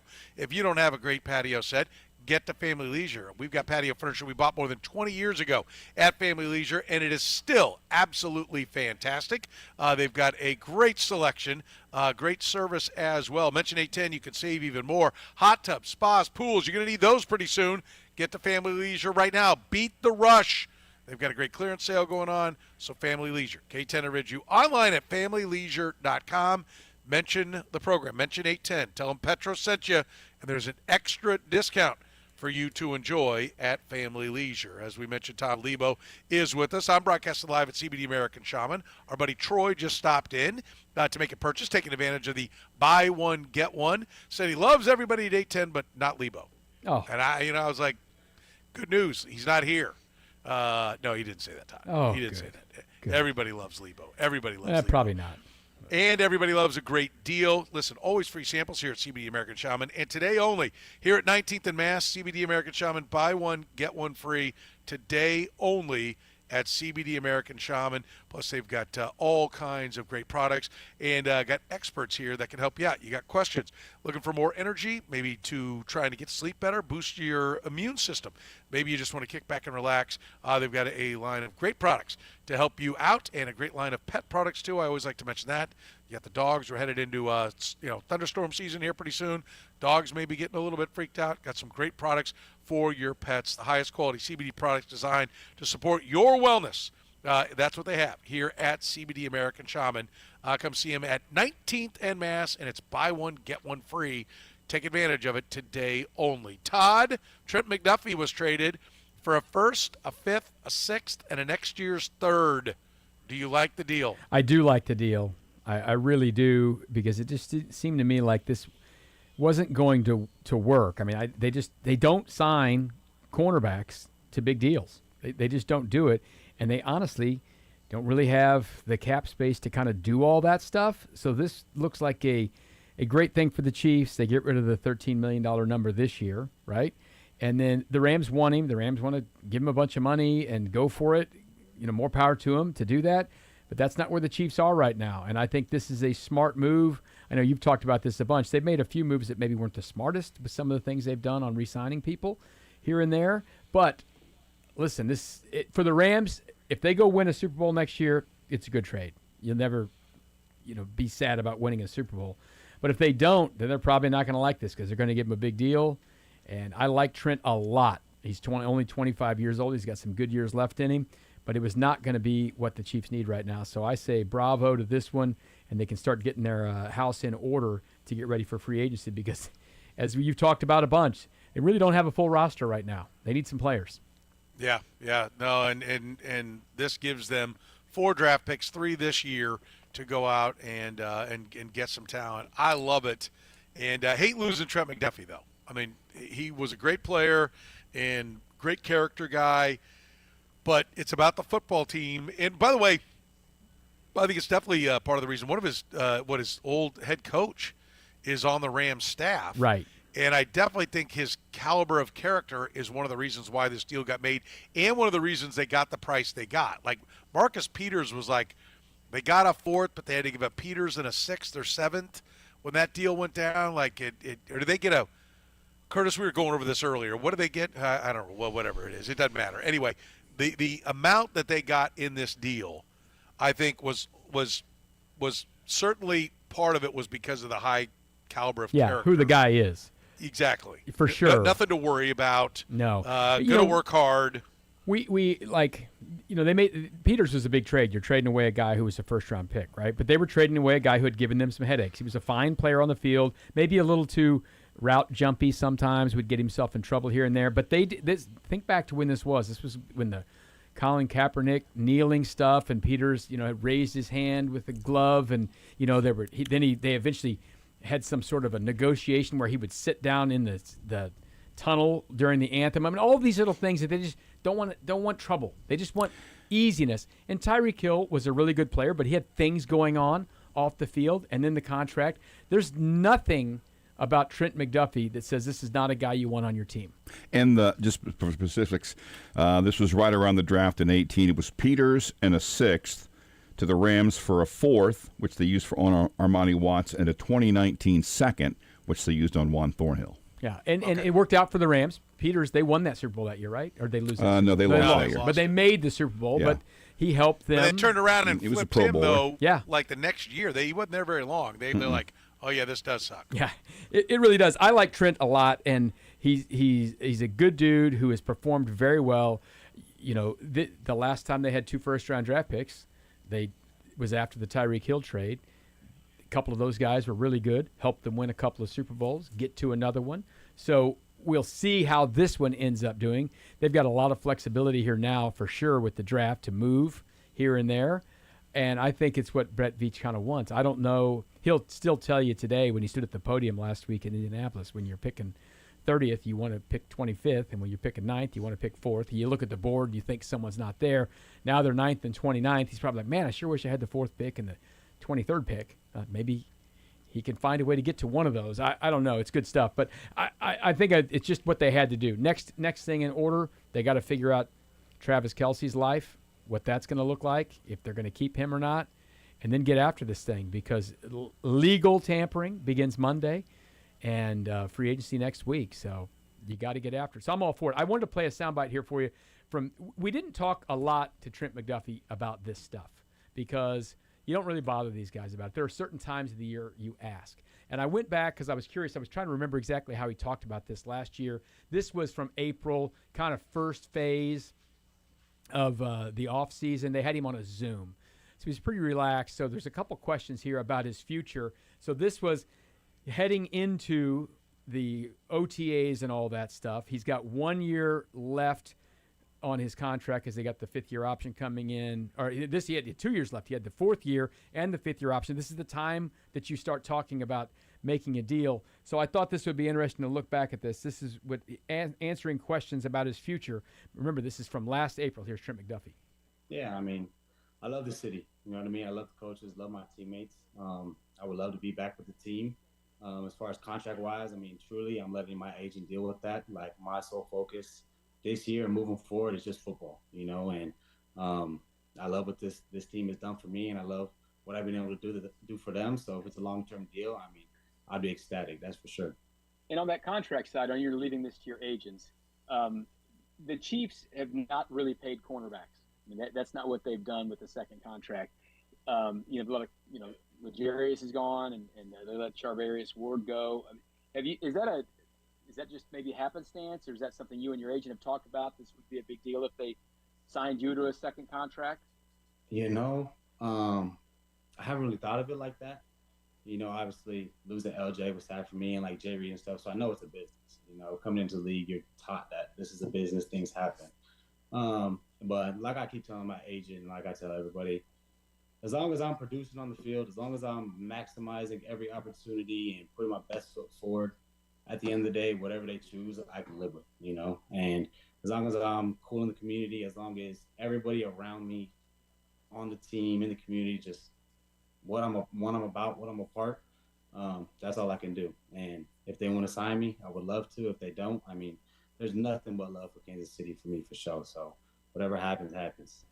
Pretty philosophical from a young guy heading into that last year. I remember he was 24 when he was talking about that. He'd already won a couple titles. All he'd done is go to the Super Bowl. You know, they had just lost to the Eagles. But, I mean, he said he wasn't thinking about those things. But we've been talking about this since, like, his first year. We've been saying, well, this will be the litmus test. Are they ever going to sign a cornerback to a deal? And it turns out they're not. I don't know if they're ever going to sign a quarterback who they draft to a lucrative long-term second deal. You know what I mean? Not like a big one. And bravo. Yeah. Bravo. Because every one of these corners that ends up signing these big deals either ends up getting cut long before it's over or traded. Like, they start falling off a cliff sooner than any position in football, with maybe the exception of running back. Yeah. And so, I'll be honest with you. I don't think the Rams do this if Matt Stafford's 27 years old. Or if he said he wasn't coming back, right? He's like, I'm toast. Like, yes. He was like, yeah, I'm out. Yeah.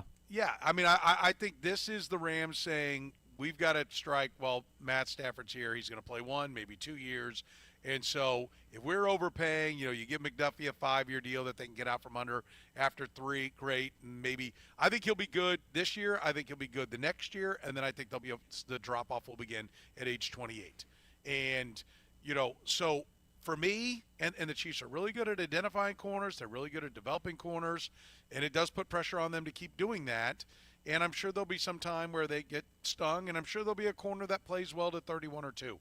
But Jalen Ramsey ain't what he used to be. All these guys, and you always hear these names like, everyone's like, oh, Patrick Peterson's available. Yeah, because he sucks now. He's old. Like that's the thing. And so, and the Sauce Gardner thing didn't really work out. It wasn't all his fault. The Colts fell apart. They had injuries and all that stuff. But they gave a lot up for that guy at the trade deadline. Yeah, they gave up 2 first-round picks. So like overall quantity of picks, they gave up probably a 5th and a 6th to add up to. Maybe bumping that 3rd to a 2nd. So the Chiefs, I honestly believe the only thing that would have been better is if the Chiefs had gotten in front of the Jets and traded him for, like a 1st, a 2nd, and a 5th last year, because I don't think most teams would grade Trent McDuffie over Sauce Gardner. So I don't think you could have gotten the same thing even if you were talking trade at the same time, which I know sounds blasphemous. The Chiefs are like, well, but we're trying to get back in it. And yeah, but so what? Just always make the right, let the Brewers be your guide. Let the Patriots be your guide. Always make the right long-term decision. And if you do that over and over again, your team will be great this year, right? You will just inherit all these good decisions that will make you great. I can't listen. Brett Beach has made mistakes. There's no doubt about it. All right? But he's had way more successes than mistakes. And this right here was an absolute master class in really the whole thing. Kurtis brought it up earlier. They got Trent McDuffie. I don't know if it was his pick or not. It was. It was his pick that they traded to move up. Okay, so it was the Tyreek Hill first-round pick they got from the Dolphins that they traded along with, I don't know, something else, to move up and get Trent McDuffie. Yep. And now it was 29 and 121 and 94. So they trade that to get McDuffie, and now they spin McDuffie to get more picks and try to refuel the roster for a run with Patrick Mahomes. That is fantastic general manager. Circle of life. Yeah, and in the end, like we said a bunch of times, now they just got to get these picks right. Yes, they do have to get the picks right. All right, let's take a break. We'll hear from Richard Sherman next. It is the programmer broadcasting live at CBD American Shaman. Buy one, get one free today. Stock up. Buy one, get one free, ma'am.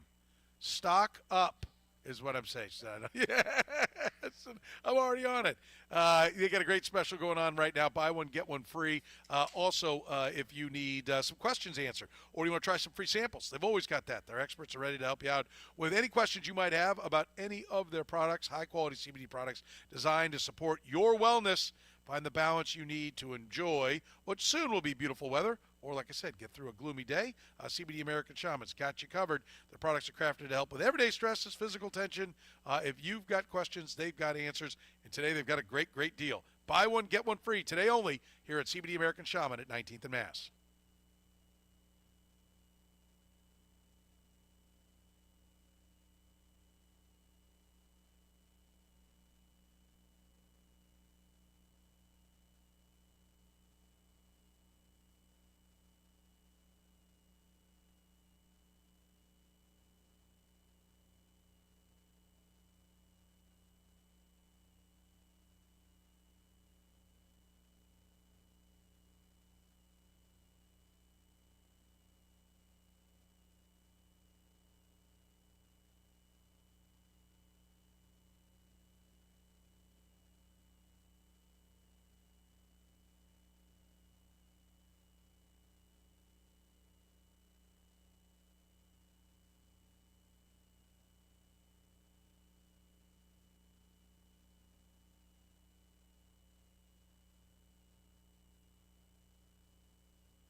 All right, the La Feta Delicatessen, end of the hour answer. Before this year, how many times in the common draft era, 67 to now, have the Chiefs had 2 first-round draft picks?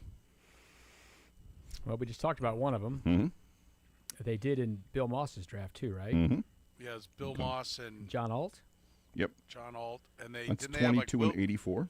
Willie Scott, was it Willie Scott and Anthony Hancock Day? Willie Scott was part of it. No? Nope. Is it just 2, Kurtis? There is more than 2. More than 2. You're missing one in between 22 and 84. 2008. Who are those players? Oh, Glenn Dorsey and Brandon Albert. Mm-hmm. BA. There's 3. One more. I'll say there's 5. There are 5. The others you didn't get: 1979, Mike Bell and Steve Fuller. Oh, yeah. And 1968, Mo Mormon and George Daney. Well, Pete would have gotten that one. Former you know what Raytown happened resident. right there, Todd. I nailed it. You did. Nailed it.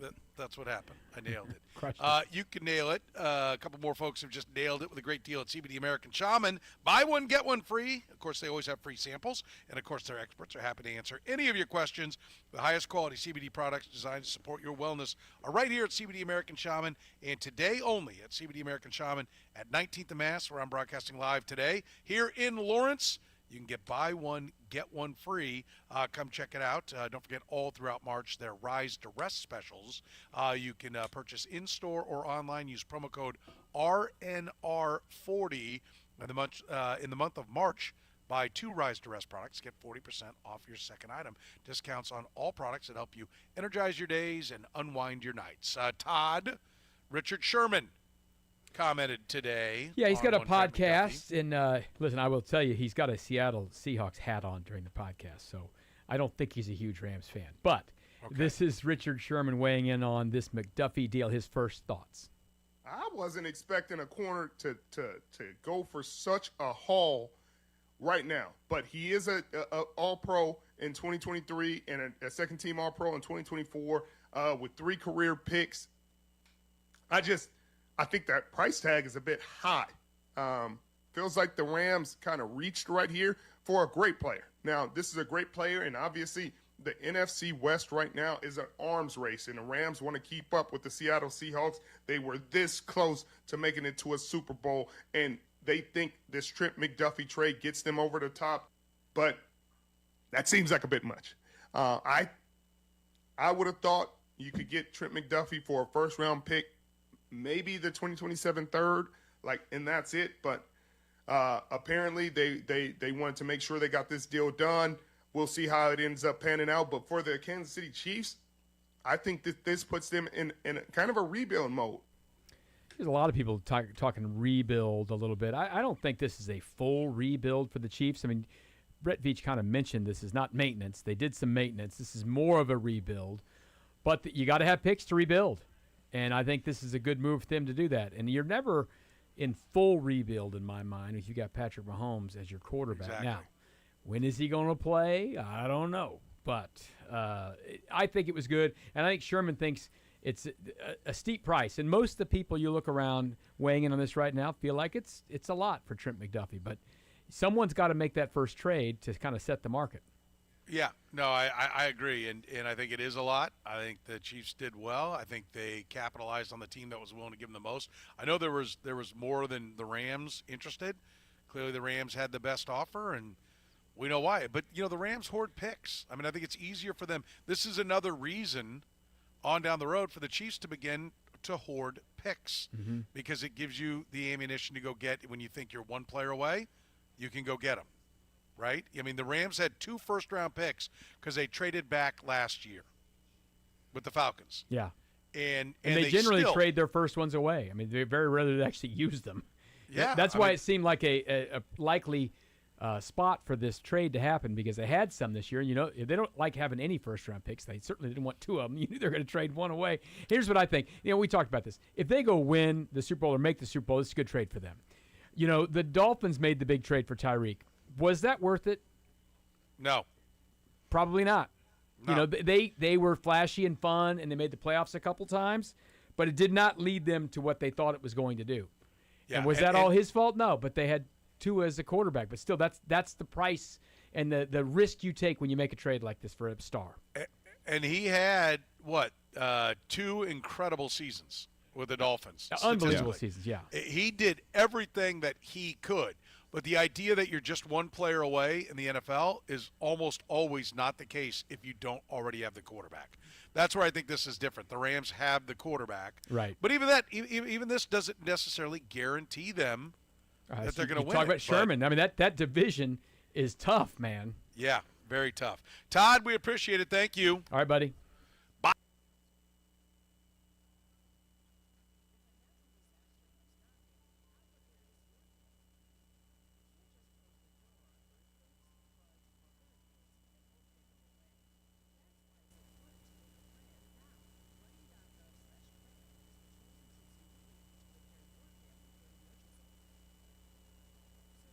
Boy, Kyle's in a mood. Before Kansas, teams that had at least 55 rebounds in a non-overtime game had won how many in a row? Brought to you by La Feta Delicatessen.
You're listening to the program here on Sports Radio 810 WHB as we broadcast live in Lawrence, Kansas. 19th and Mass is where we're located. We're at CBD American Shaman. Check out, I should say, their great samples. You can sample their products if you come on in. They do that all the time. Today and today only, though. Buy one, get one free. Got all kinds of great products. Got some great beverages. Lady came in and got herself 4 6-packs. Buy one, get one free. Now's a good time to stock up. If you're already a customer, come on in. Whatever the product is that you use, you can get it. Buy one, get one free now. If you never bought from CBD American Shaman, come on in. The experts are great. They can answer any and all questions you've got. Things like better sleep, boosting your immune system. Maybe you just want to relax. Maybe get more energy. They've got products to help you out. They've also got great products for your pets. Help calm them down in thunderstorms, stuff that can help their coat as well, just overall everyday health. You can come check out their line of great pet products. Got some wonderful doggy treats you can come check out, and all kinds of great products to help you. So come in and see them here at CBD American Shaman. We're at 19th and Mass. Buy one, get one free all day here at CBD American Shaman in Lawrence at 19th and Mass. We're going to talk some Kansas basketball right now. Michael Swain joins us. He handles the Kansas beat for 24/7 Sports. Michael, how are you, sir? I'm doing well. Thanks for having me on. Yeah, appreciate it. Boy, people didn't see that game coming, did they? I mean, I know it was ugly over the weekend as well, but that was a high-caliber opponent. This was supposed to be the get it going in the right direction again game, and it didn't happen. How big a shock was this for you, covering this Kansas team compared to what you thought it was going to be? Yeah, pretty surprised because, you can look at the game generally, right? I think he's like a 5.5 point favorite. That's more or less in line with, what Kempom and Torvik were projecting. But just in terms of the moment in the season for Kansas, right? Losing at Arizona, I don't think that was a surprise, right? KU's if it wasn't 10, it was 9.5 point underdog at Arizona, right? You had a good feeling that was not going to go KU's way. But to have the performance, I think, is probably the most shocking part, is the way that KU played in the first half of that game, where there was just no life at all.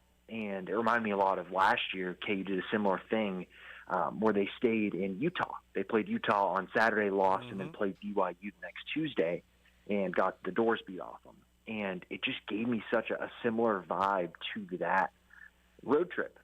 And then obviously Self gets ejected, Jacques Vaughn gets a tee, halftime comes, and all of a sudden the second half comes in, and they look like a different team. But it was just, I think, a super concerning performance because of everything that was at stake, where KU's playing for good seed line position. And a loss there really does make getting back to a 3 seed a challenge for KU now. And obviously there's Big 12 tournament seeding on the line. Iowa State's lost to Arizona helps KU in that regard. But I think just based on my expectations for the game, how Arizona State has struggled, and granted, they've been better at home, right? They beat Texas Tech. But at the end of the day, Kansas is better than Arizona State. And it's a game they should have won. But they went out and laid an egg with their performance, and they got what the performance deserved, which is a loss. Yeah, and it's happened. Why? What do you see? I mean, we know bad shooting night for Darren Peterson. Is this still? Bill Self was just talking about it before the game, that he's never been this deep into a season where everything hasn't kind of fallen into place, where people don't know their roles. Like what happened last night specifically? Yeah, so I think it comes back to some core issues that KU's dealt with since Darren has played consistently, which is at times things offensively become super stagnant. It becomes everybody watches Darren because Darren is good. And KU when they get stagnant, it becomes isolation ball. And KU does not have the players outside of Darren to play that style of basketball. You go back during KU's 8-game winning streak earlier this year, and if you go watch like the Baylor game or the Iowa State game, man, the off-ball movement KU had in those games was fantastic. KU is getting backdoor cuts against an Iowa State defense that does not allow those types of looks. And if you look as of late, KU's offense has really struggled. I think it's over the last 9 games. They rank 130th, 135th, something like that offensively. And that's the issue, is that this team has to play a very specific style offensively to score the basketball, because they can't throw it in the post to Flory. You don't have, outside of Darren, isolation score. So it comes down to ball movement and man movement. And if your guys are stagnant, then you're just not going to get any good shots. And so I think KU really did struggle. And you look at their scoring inside the paint, shot 38% in the paint. And this is a team that generally this year has been pretty good around the rim. So that was definitely something that was concerning. And so I looked at this game specifically, and with Flory Badunga against Diop, the center for Arizona State, Flory has struggled against really big shot-blocking centers, right? Krivas from Arizona has given us some issues. You can go back to non-conference play, and there are some performances there that are concerning. And those guys take Flory out of the game. And then if you can't have a good performance from Darren, you don't have a good Flory game, all of a sudden it's on Trey White and Melvin. And that's just a lot to ask. Yeah, it is, and they're great at being the part that benefits from all the threats that are out there. But where do we sit? Bill Self has really had a lot to say about Darren Peterson. He's always pretty much protected him. It sounded a little bit more like maybe he's putting it back on Darren Peterson finally by saying, well, there's one thing that'll eliminate all this. That's play, right? Okay, we're seeing him play. But he continues to talk about guys standing around watching Peterson, which I'm open to. The timing on this isn't good because he's had 7 assists in the last 2 games. But previous to that, he'd gone 8 straight games where he didn't have more than 1 assist. Like, is it everyone standing around, or is it he's pounding the ball into the deck? Well, I think it's a little bit of both, right? I don't think it's one of these situations where it's specifically just one thing. Like, I think Darren's passing has not been showcased. And is that a Darren issue where he's been score focused? Yeah, probably. I think that if you want to look at his profile coming out of high school, he was a do-it-all guard, and he really did attack and create for others in high school.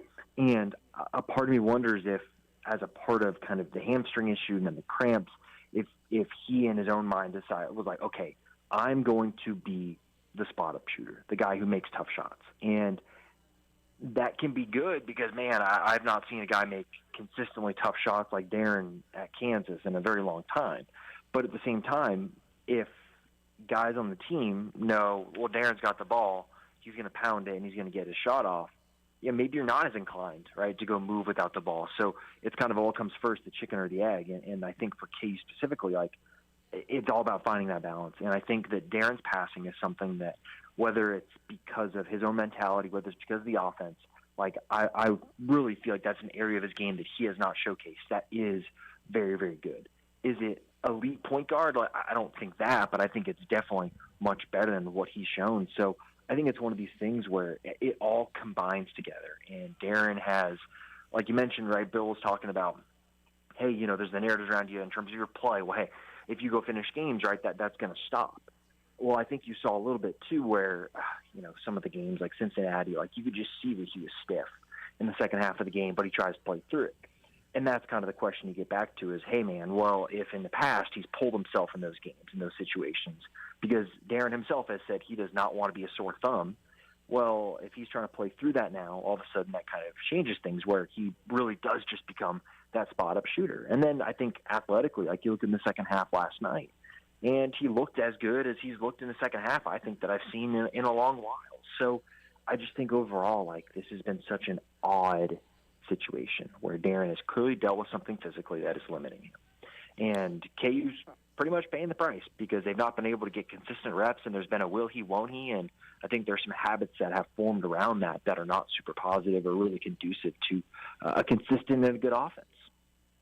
Yeah, it's interesting. We're talking to Michael Swain from 24/7 Sports. He handles the Kansas beat. You said it's an odd situation. How is the relationship between, near as you can tell, I know you're not in the locker room, I know you don't hang out with the guys, but near as you can tell, how is the relationship between Darren Peterson and his teammates?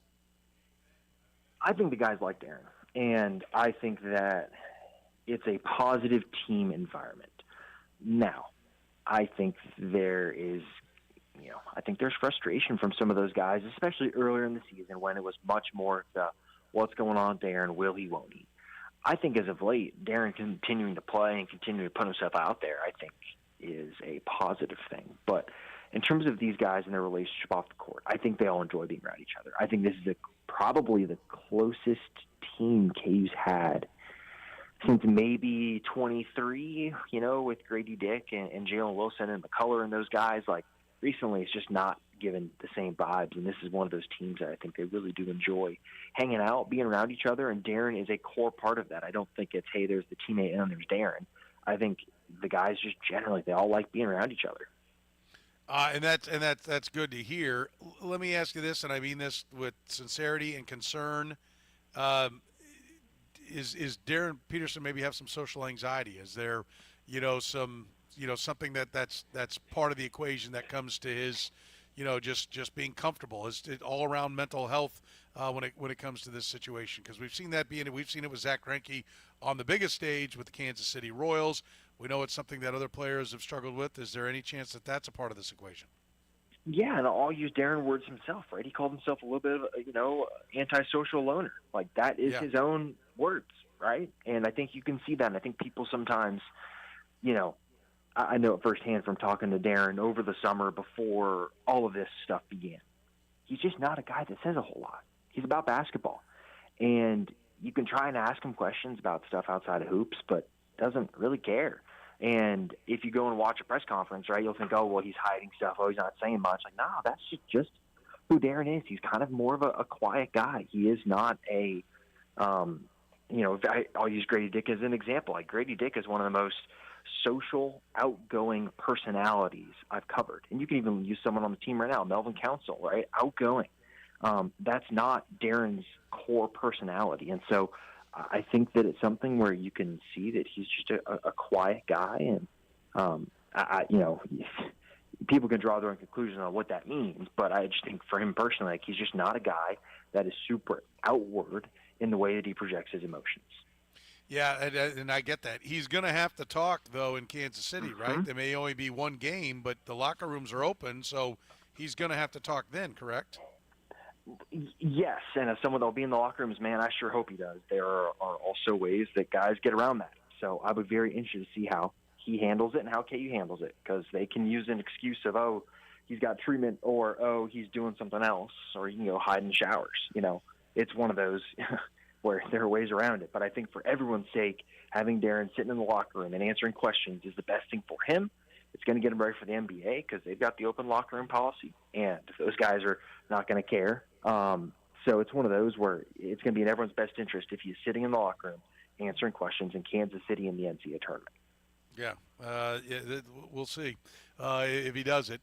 My money's on one of the presented excuses there that you just put out there. Michael Swain's with us, 24/7 Sports, talking about the Jayhawks. We talk about guys standing around in the team fitting in and everything. Is it the whole team, or is it Melvin Council and Darren Peterson meshing and finding the rhythm together? Is it really, when we talk about the whole team, are we whistling by the fact that it's really, because Council's numbers are down over the last 5 games or so? Is it really Council and Peterson that are having the hard time figuring out how to play off each other? No, because everyone's numbers are down right now. I don't have it in front of me, but I wrote it early this morning. Like, Florida's averaging like 9 points a game on 45% shooting from the field over the last 4 or 5 games. So just KU overall offensively right now, like, their numbers are really bad, like really bad. And I think it is much more of a holistic thing. I don't know. Look, you're not going to have the Melvin Council takeovers like you had against NC State or had, other games this year where Darren sat. But we've also seen Melvin take over in a game where Darren's playing, right? Go back to Colorado last month where, Darren was playing late in that game. I think that may have even been the first game Darren had finished. Is in Big 12 play. But Melvin took over late in that game and was the reason that KU ended up coming away with the road win. So they've shown that they can play together.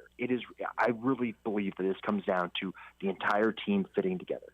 Bryson Tiller and Trey White are 2 kind of secondary or third-level scorers for KU who are guys that are really inconsistent right now. And Bryson specifically, KU needs him to play more physically, and he doesn't do that. Like, you go back late in the game last night, and there's some rebounds that Bryson is right there to get, and he just doesn't have the instinct to go grab it.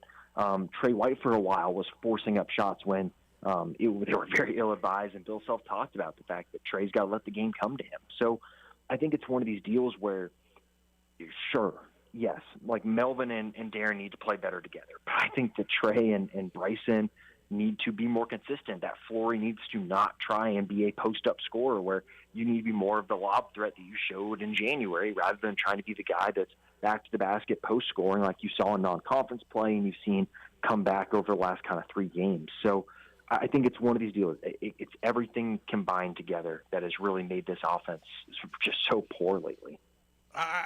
Listen, it's great to have a guy who can just beat somebody off the bounce, who's a one, especially when the shot clock's running down. I mean, those guys are worth their weight in gold. It's like Patrick Mahomes running for 14 yards on 3rd and 12. Now it's a fresh set of downs, and let's get to it. If you get a guy that can just, do a step back 3 after the team's played great defense till 3 seconds left in the shot clock, or turn the corner and get a good look at the rim, that's all great. But it does feel to me like sometimes like he kind of probes the defense James Harden style, and the offense stops because I can't cut because is he driving or is he stepping back? Is he? I mean, that is the part where I do think there's a chemistry element to it. Like I'd have a better feel for when he's going to go to the rim. I know that's the head fake, and he's going to go ahead and go on downhill and go to the rim. Or is that like, oh no, he's just probing to set up, and eventually he's going to step back for the 3. I do think that's part of it. So go ahead. I'm sorry. No, I think you're right, and that's the part of the thing that I think is probably so frustrating for Bill, for Darren, for KU fans, like, is the fact that you wish that, and I'll use these 2 games as an example, like Davidson and Towson, right? Darren's at those games because he wasn't 100%.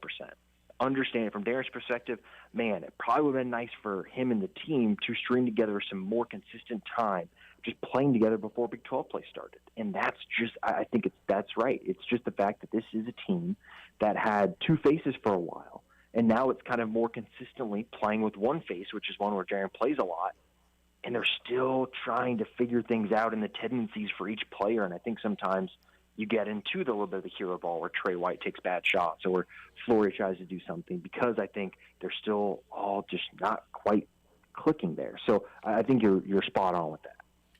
But then the next evolution of that is, though, if you're not going down the lane because you think he's going to go and he doesn't go, then everything's still clogged up outside. Is he going to for a guy who seemingly can create the step back whenever he wants, you got to be able to turn the corner and get to the rim a little bit more.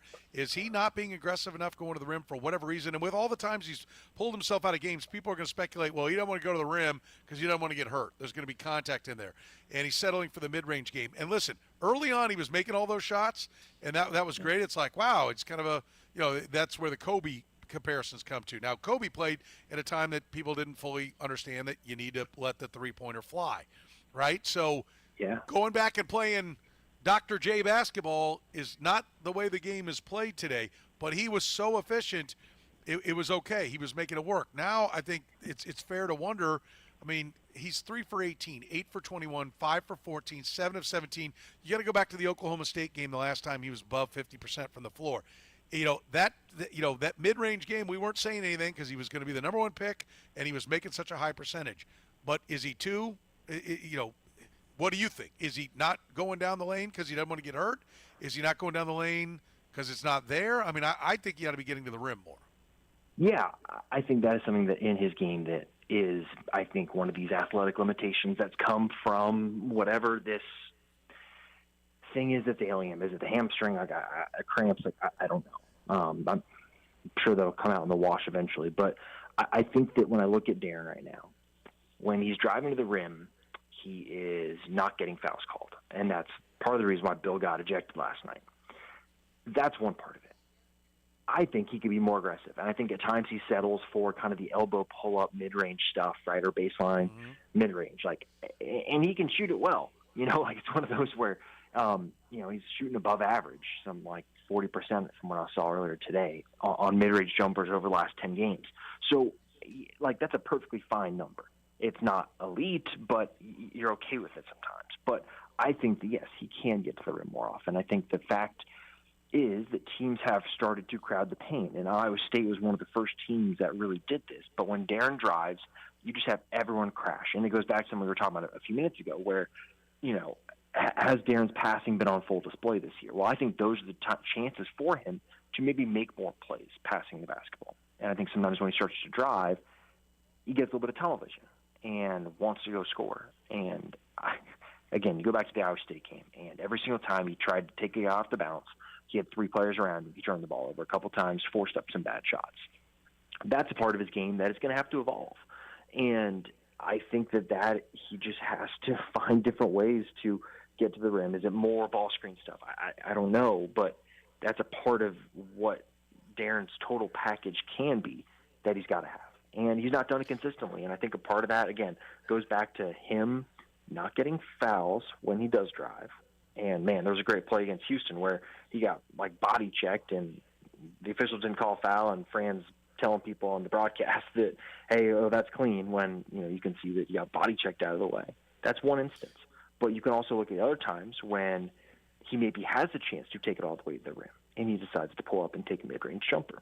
So I just think it's a situation for him where it's probably a bit of its confidence and physicality, and does he have the same level of burst? He certainly does not, right? There are great clips from him in high school last year where it doesn't even matter who he's playing against. You can see the way that he's exploding. And I don't know that you're seeing that all the time. And I think an encouraging thing for KU is the fact that in the second half of the game last night, there were a couple times where Darren turned the corner and accelerated. And that is what you want to see from him, and that's what you want to see more often. And it's just not been as prevalent, I think, as many people expected this year. By the way, on the you brought up an interesting point, and I'm glad you did, because we hadn't gotten to it today. Because they traded Trent McDuffie, and so that's dominated our landscape. But the foul call that got Bill Self ejected, is that the one you're talking about with Fran Fraschilla saying it's a clean play? No. So the one I'm talking about. So there's play against Houston. Darren's driving to his right. Against Houston. Okay. Yeah, I know what you're up, talking now. Yeah. Out Okay. Well, so then now fast forward to the play that Bill Self got thrown out on. What did you think of the call? Oh, it was a terrible call. I mean, as far as I know, you can't stand in front of a guy as they're trying to cut, and the guy is entitled to room to cut. And again, that's something that's been happening to Darren all year, and I think Bill's fed up with it. And he said as much on Monday before the game.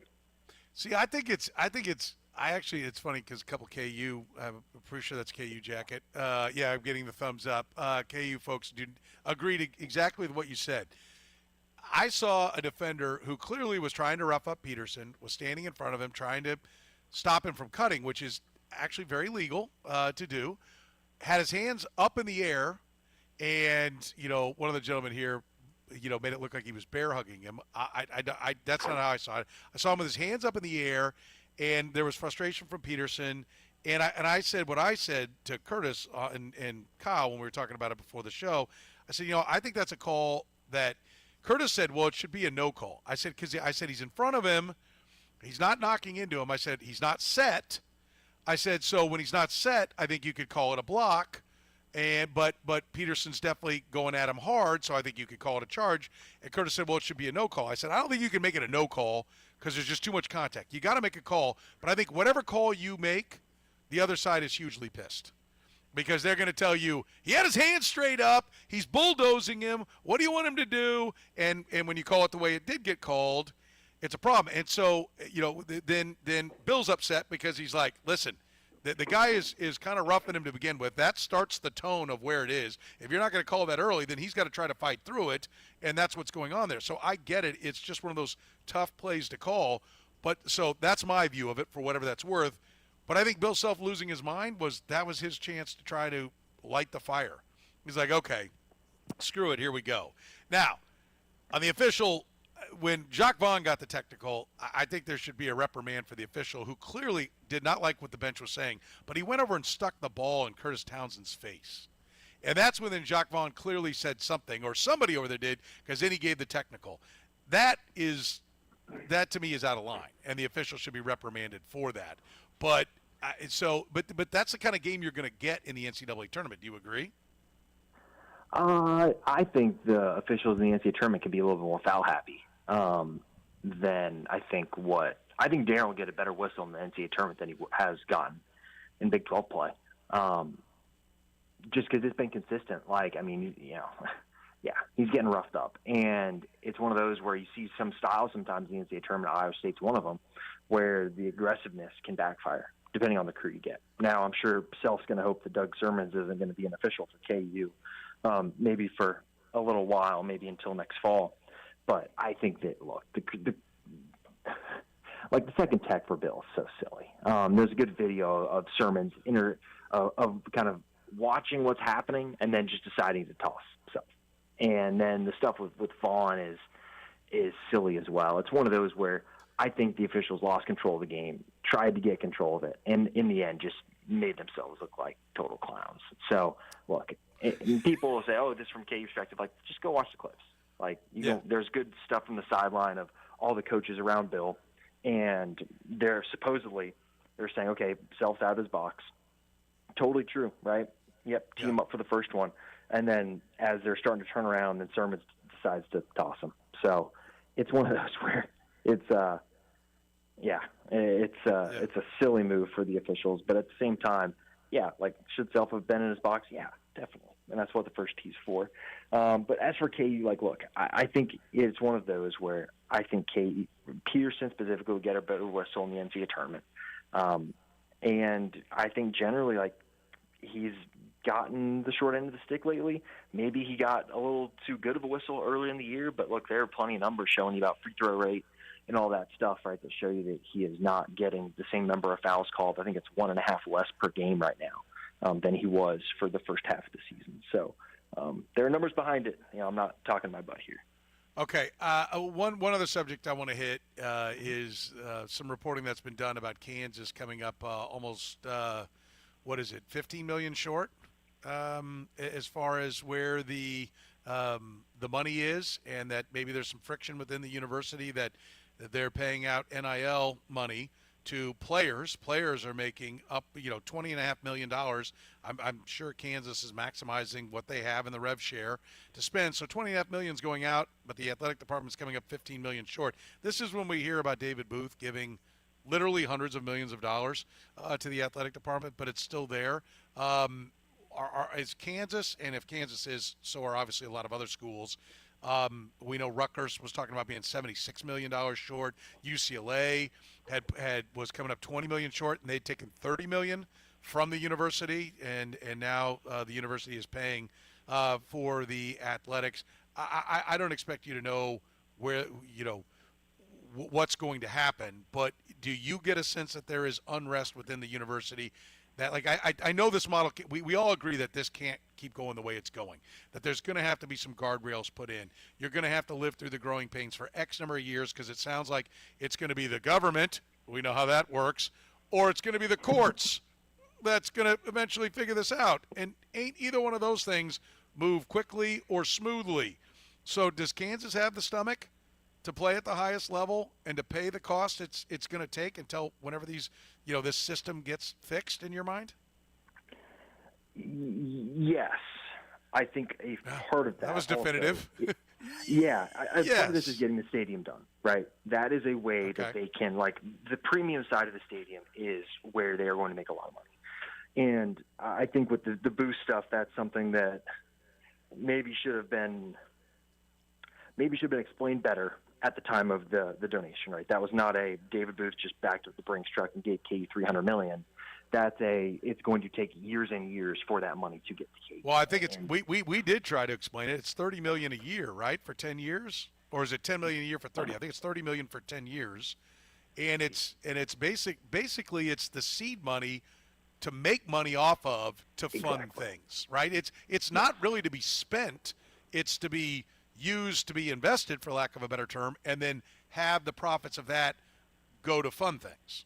Yeah, exactly. And the first chunk of that all goes to the stadium, right? And then after that, like, they're not expecting the booth money to start hitting revenue streams for a few more years. I can't remember the exact year off the top of my head, but I think it's at least 3.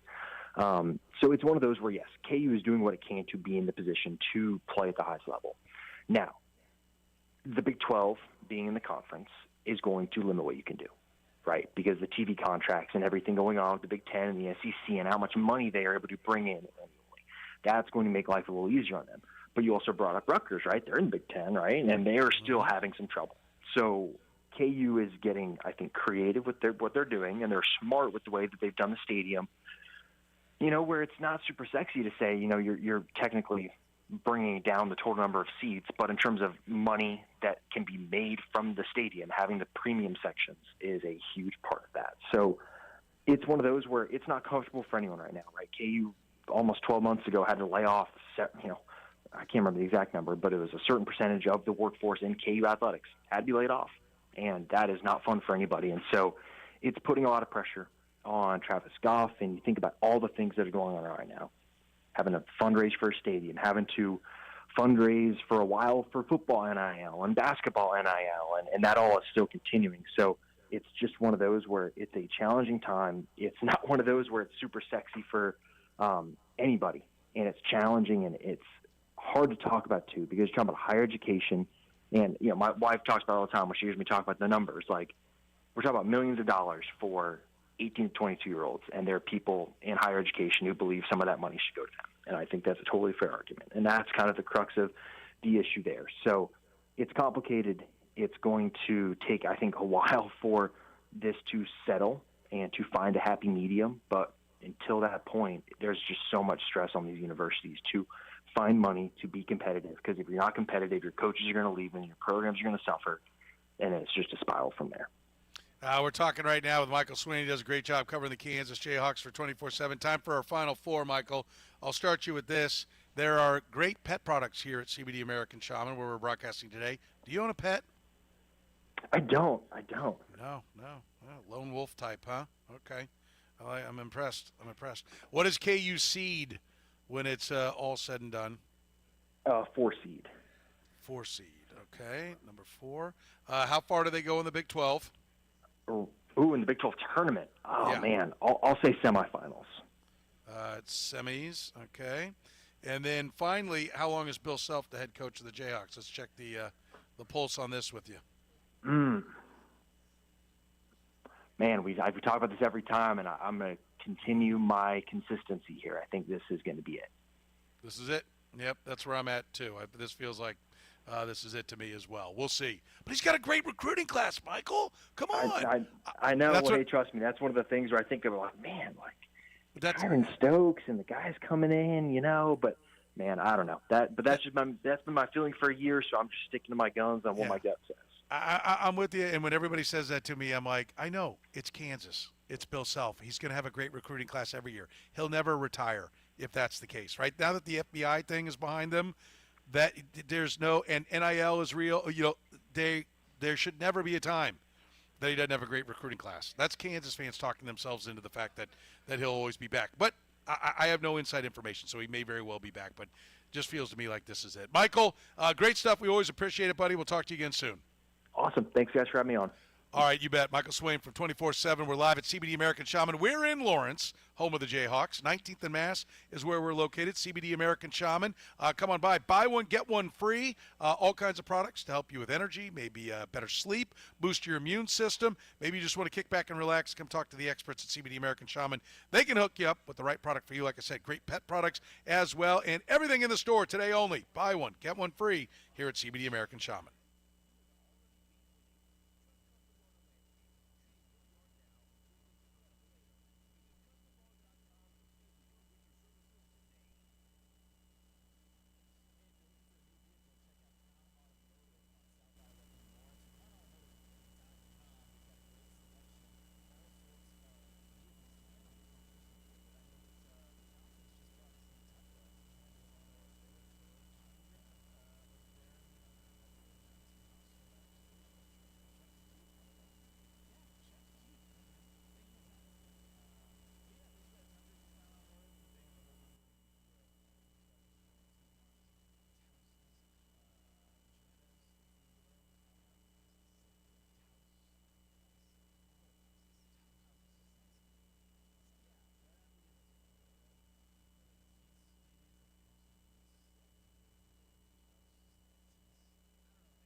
All right, the La Feta Delicatessen, end of the hour answer. Before Kansas, teams that had at least 55 rebounds in a non-overtime game had won how many in a row? Ooh. I wouldn't even know. Like 400. It's actually 300. Oh, well, I knew it was going to be a big number. 100 off. Come on, yeah, it goes back to, I think, November of 2024. That's where, Kyle, you don't get it. You think I'm 100 off. I think I'm 1 off. That's where you don't get it. Hey, we just had Jim and Tom stop in and say hello, and our buddy T-Box is here. Nice. As we're in Lawrence, CBD American Shaman. Our location today, 19th and Mass here in Lawrence. Buy one, get one free. A lot of people coming in and stocking up. You should as well if you're a customer. Come on in. They're doing it. They don't do it all the time. They're doing it today. And CBD American Shaman has a great line of products, and they got great people that can help you out. You got questions about their different products, they've got answers. So no matter what you're looking for you or your pets, come in and check out some of their great pet products as well. We don't want to leave the pets out of the equation. The highest quality CBD products designed to support your wellness, your pet's wellness. You can find balance and get the sleep you want, the rest you want, the focus you want, or like I said, just maybe kick back and relax. They got you covered at CBD American Shaman here at 19th and Mass in Lawrence. By the way, T-Box has a hat that says box on it. Of course he does. How great is that? That's fantastic. I love it. Yeah, I love it. It's absolutely fantastic. I would expect nothing less from one of the great sports fans of our generation. He's just a great American, Great American. He's a great American. That's what he is. That's what he is. Fine I like American. That. Want some more I like fun KU bad trivia from last night? It's so rare that bad trivia is KU. Yeah, they don't have many bad nights. Fieldhouse Archive came up with over the last 10 seasons, Division I teams were 440-1 in regulation when they had 55 rebounds and a rebound margin of at least 12. And I went looking a little deeper than that and found that the one loss before that was Bethune-Cookman at Morgan State in 2019. Teams had won 320. Oh, yeah. Yeah. Yeah, I remember that game. Bethune Morgan State. The Bethune-Cookman Morgan State. You just throw out the record books because there isn't one. Oh, yeah, exactly. They had won 324 straight since then. Going back to and including the 04-05 season, that's as far back as StatHead has reliable game data. Power Conference teams, that's ACC, Big East, Big 10, Big 12, Pac-12, SEC, 127-0 before tonight in that same time frame. Wow. Going back 21 seasons. It's not supposed to go that way. It was weird because like rebounding, usually you think, 55 rebounds. They really crashed the glass. Well, 25 of those were on the offensive glass because they shot 22% in the first half. Yeah, they had a rough go of it. And I think there were 6. I saw one stat: 6 of 22 on layups. I realize layups aren't bunnies, as people often think, but 6 of 22 at the rim. Yeah, every layup is not the same. Contested at the rim is different than wide open at the rim, obviously, but you're still supposed to make a high percentage of those as well. Also, I want to thank Jim and Tom. I mentioned Jim and Tom that were here. A couple of youngsters that came in. I think, what do you say, class of 62 for their high school class. I think it was, if I'm not mistaken. And I will pass along, they said, Kurtis Seaboldt. Best wingman in the business. Nice. So there you go. Very good. Thank you. And I said, really, Kyle and I carry him. That's really what it is. No, we echoed the sentiment. And Alex here is with me here today, and she echoed the sentiment as well. So I want to pass along Jim and Thomas. Very nice things to say about you. Very good. So very good. Thank you, Jim a lot of times Kurtis will be here together, but if something goes wrong, a lot of times we're only 10 minutes away from the station. If something goes wrong when we're in Lawrence, Lebo said he would not stay late. It's the and Kyle protect show. us in case something went wrong. Yeah. So Kyle doing it all was not an option. So Kurtis wasn't here. So hopefully we get a chance for Jim and Tom to meet you down the road because they were very complimentary of you. Very nice. And we agree wholeheartedly. I hope they stop by some other time and say hello. By the way, Kyle's like, I don't want to be on 2 shows in the same day. Yeah. because he's on later tonight with. I know he is. So that's when he actually talks. I only do 2 shows. He likes being in this room. Yeah, I guess. He works hard enough good at stuff. it. For crying out loud. I'm here on Wednesday nights during the football season. A good show. How about I want to just touch real quick on the shortfall. I mean, I know there's been a number of different reports about how there's frustration from like the faculty looking for raises, and they're making cuts, and yet then the university is paying for the athletics. I agree with Michael that when the football stadium is not hemorrhaging cash, when you're not paying for it, and when it's fully at max capacity and it can generate all the revenue that it's designed to generate, that's going to take a lot off. But I mean, I'm not getting on Kansas because all the local schools will talk about how much it is. Who was it that coined the phrase the doorstep of the university is the athletics? I do think athletics is an important part, but I will tell you, this is where they're really struggling. Like, they built a foundation of college athletics on a frankly illegal labor situation. Yeah. Right? Like, that's what it was. And so no one needs to be mad about the kids making a buck, because the kids should have been making a buck from the beginning. If they had, all these universities wouldn't be going through. And KU is not alone. I want to be clear. There's just been recently reporting done on this, and so that's why I'm bringing it up. As to, I know KCUR was one of them that had one of the stories, and some of the TV stations. I'm sorry, I can't mention them all, but I try to give credit to the people who've done the legwork. It wasn't me, it was them, and they. But I want everyone to understand, because I think there's a tendency to want to villainize. Well, see, these kids are making this money. We didn't have those problems back in the day. Yes, because you were employing them and making money off of them, off of their likeness, and taking in hundreds of millions of dollars and giving them pennies. Yeah. When it comes to the scholarship and everything. So, but these universities are reaping what they've sown, and it's going to be hard for them for a while. And they may have to say, you know what, we gotta step back. Like, I don't know that we can do all this. I don't know that we can give the $21 million in rev share. You don't have to do it. The only reason you're doing it is because other schools in your league are doing it, and you're trying to beat them. Right. Yeah, there's always, you mentioned the pendulum in various, situations in sports, whether it's strategy or philosophy or whatever. But the same thing happens in other situations as well. And this is one of those where the pendulum was one way, then it swung the other way. And is it swinging back another way? Is this a fork in the road or a curve in the road that athletic departments and universities expected but didn't think it was going to arrive this quickly, or what? It's we haven't heard the end of this. The story is always developing. Yeah, for sure. And so, listen, I feel for anybody losing their job right now, and I get it. Mm-hmm. I get it. I mean, I understand the frustration. And listen, I get it when people and look, sports is, and the colleges are a big part of what we do. So I don't want them to quit playing sports.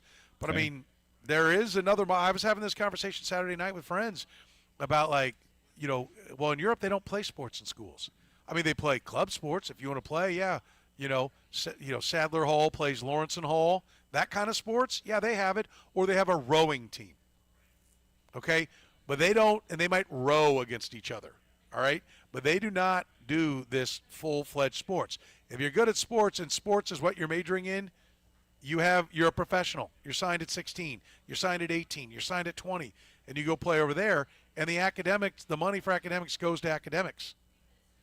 I mean, this is the tightrope of where it is, and where you're trying to balance being professional sports and attaching it at the hip to college. Yep. And I get it. It's part of our culture that the colleges play big-time sports, and that is part of the college experience. I know, because I chose my school based upon I was Purdue, Syracuse, or USC. I wanted big-time football or basketball. I wasn't going to go locally. It was nothing with the local schools. It's just what my mom and I decided was best for me. But I wanted to have a good sports program to root for after I got out of school. I've got a daughter who right now her college list is based upon what she sees as the game day fun on TikTok. You know, Mm-hmm. I mean, it's just how we built the culture.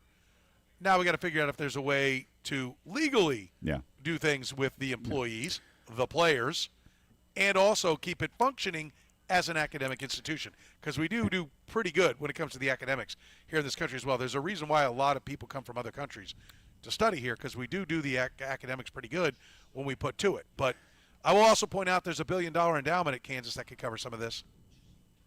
Mm-hmm. You know, that's part of the equation as well. And you mentioned KCUR, the other outlet that has been doing good reporting on this. It was the Lawrence Times, and an article by Kyler Dunn, if we want to give some credit to people. Yep, there we go. There we go. I like it. All right, we're at CBD American Shaman. Buy one, get one free here in Lawrence, 19th and Mass. Come see us.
You're listening to the program here on Sports Radio 810 WHB. We're live at CBD American Shaman in Lawrence, 19th and Mass. A lot of folks taking advantage of the buy one, get one free. Come on in. Great folks here that can give you any answer you need on any of their products. So if you're looking to focus a little more, concentrate, maybe get a little better sleep, they got a product for you. CBD American Shaman. Only the highest quality CBD products are here at CBD American Shaman, designed to support your wellness.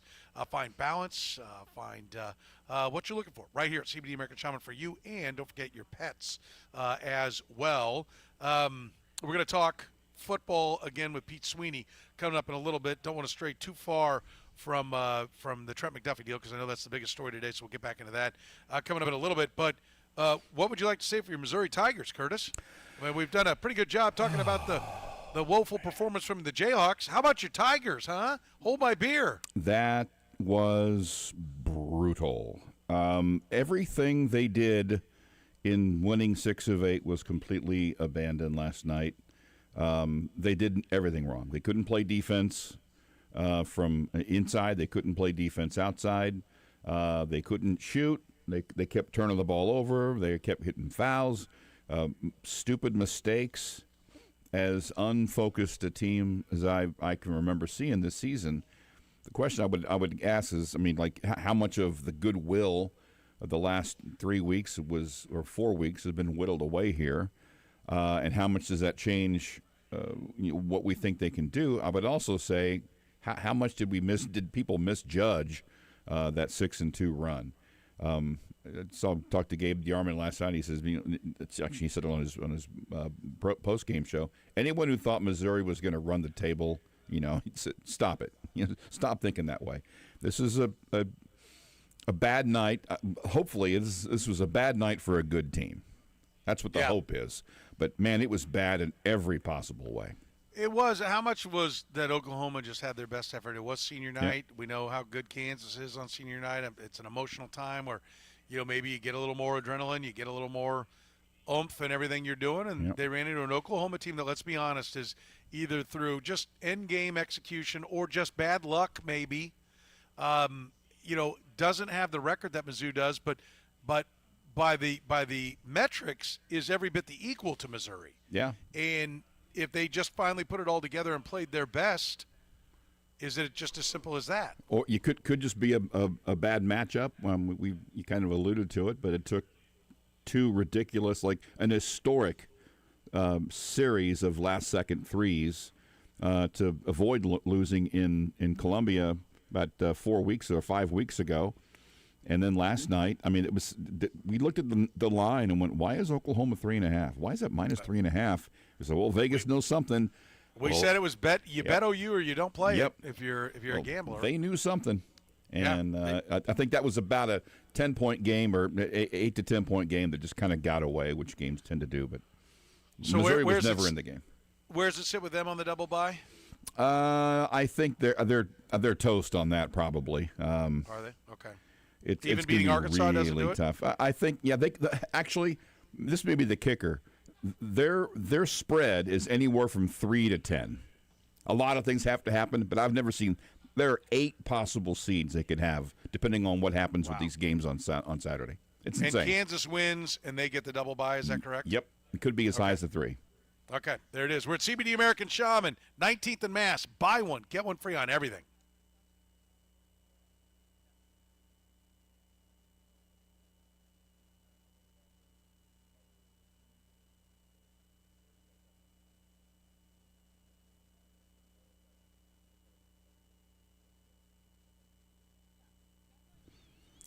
All right, before Oklahoma, who was the last team to shoot 62% from the field and 54% from 3 in a game against Missouri.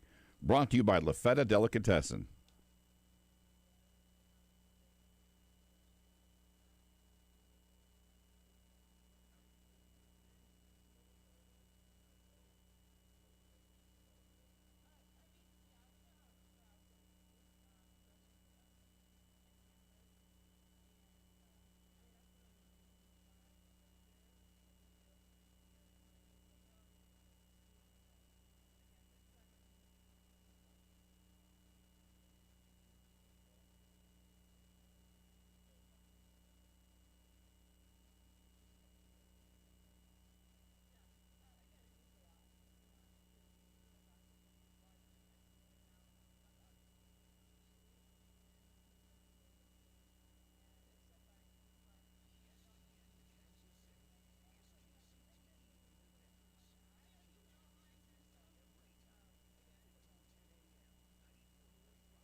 Fourth quarter of the program begins right now as we finish strong here on a Wednesday. Still to come, Pete Sweeney handles the Chiefs beat for the Kansas City Star. We'll talk some more about the Trent McDuffie trade here in just a little bit. A dynamic deal, I will call it.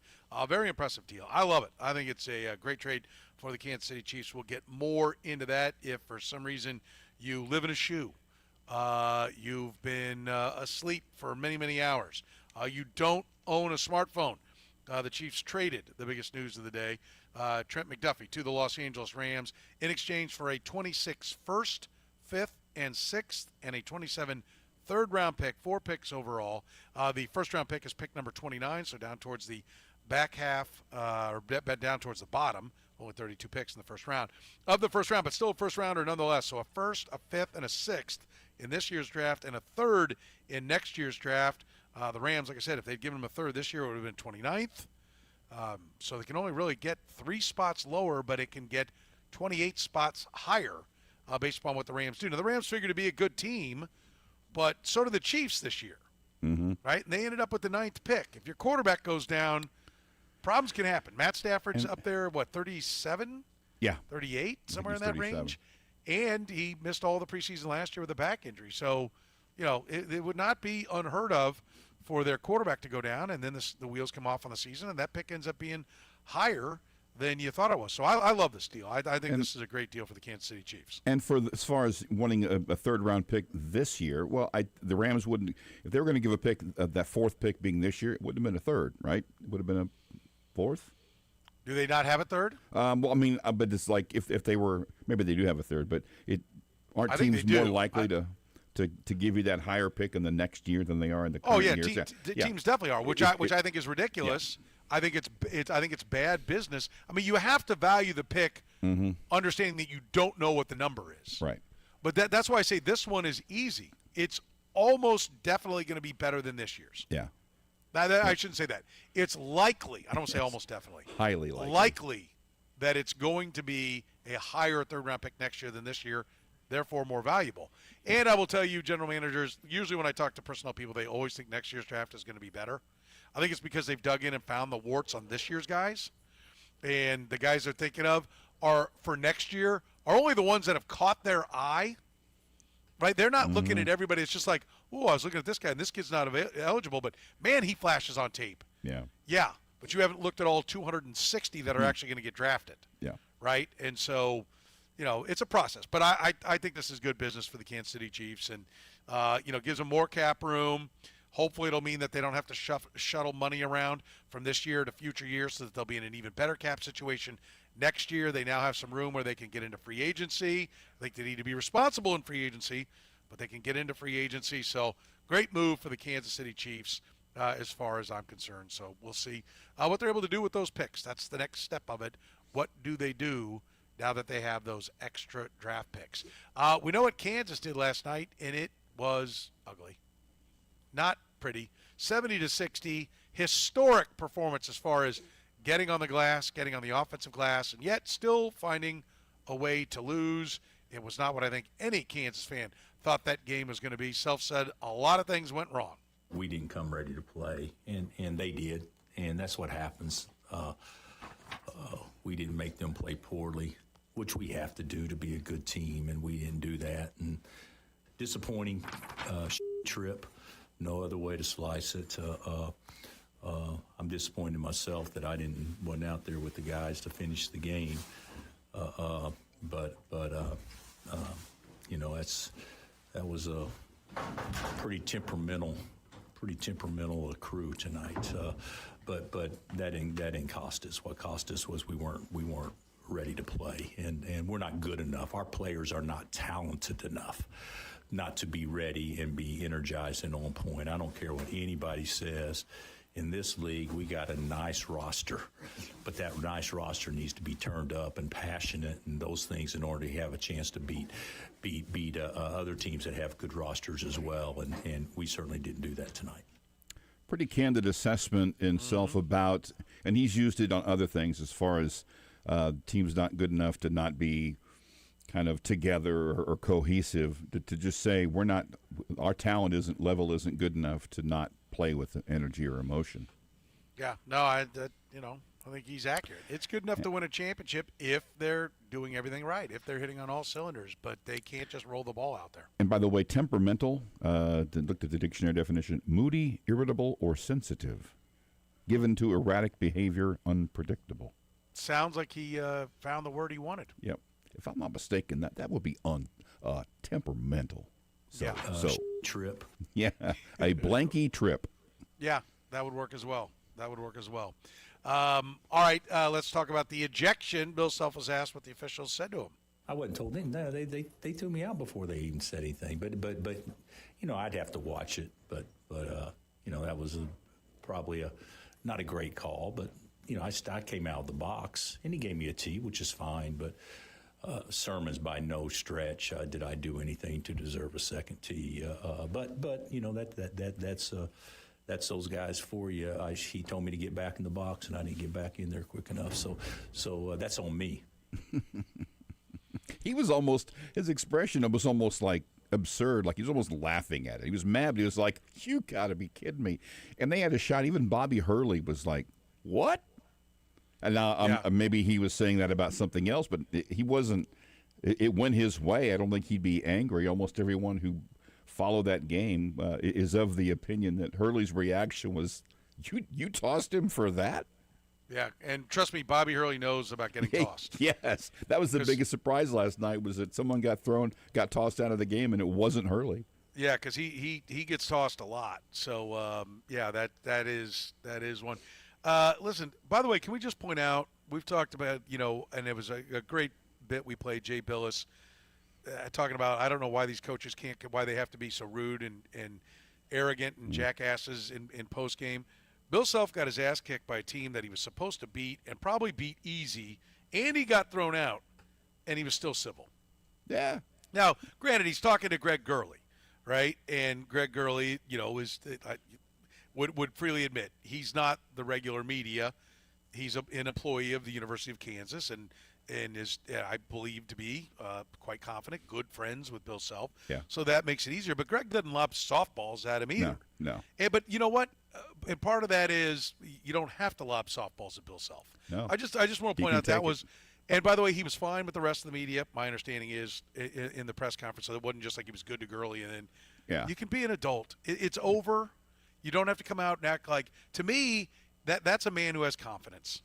Okay? Yes. If you got to come out and lose your crap on people who had nothing to do with the outcome of a game that didn't go the way you wanted it to go, because you either didn't recruit or coach well enough, then like taking it out on somebody who's asking questions for the fans to understand what happened in the game is just it shows how insecure you are in what it is you have done that night or what you do in your career. And it gives credence to the part of that clip where he says, nothing I did deserve getting the second tee.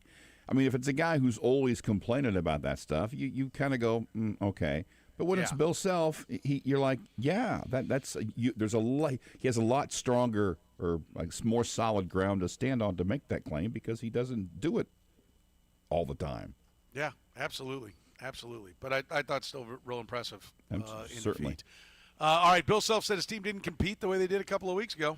We've done really well this year competing and playing with passionate. But I don't know how you saw it, but I thought the first half was about as uncompetitive and least passionate we could possibly be. So we're not good enough to play that way, and certainly our offense is such that it's not very good. And when it's not very good, especially if you don't make shots, then you just got to make other people play poorly. And we actually bought into that over a period of time, but we haven't bought into it at all recently. And we let people get comfortable with us. And when you let people get comfortable, and Kansas is still a big game to everybody we play, that's what happens sometimes. Another continuing theme from Self is the notion of making the other team play poorly when you're playing poorly, and eventually you stay close enough where you can start playing well. But that last night was a night where they not only did they not play well, they couldn't force Arizona State to make many mistakes. At least not in the first half. There was that stretch at the beginning of the second half, I think, where Arizona State was like 5 of 19 from the field, and they managed to cut it to 2. But as soon as it got to 2, we've talked about the dynamic of what it takes to get you expend so much energy getting back to that spot. It's really hard to continue to push that over the line, and all it took was just a couple little short bursts. It went from 2 to 9 in the blink of an eye, and then that was kind of the one shot they had to get over the hump. Had passed them by.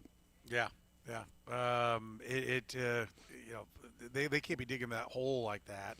There was some positives. Flory had a better night.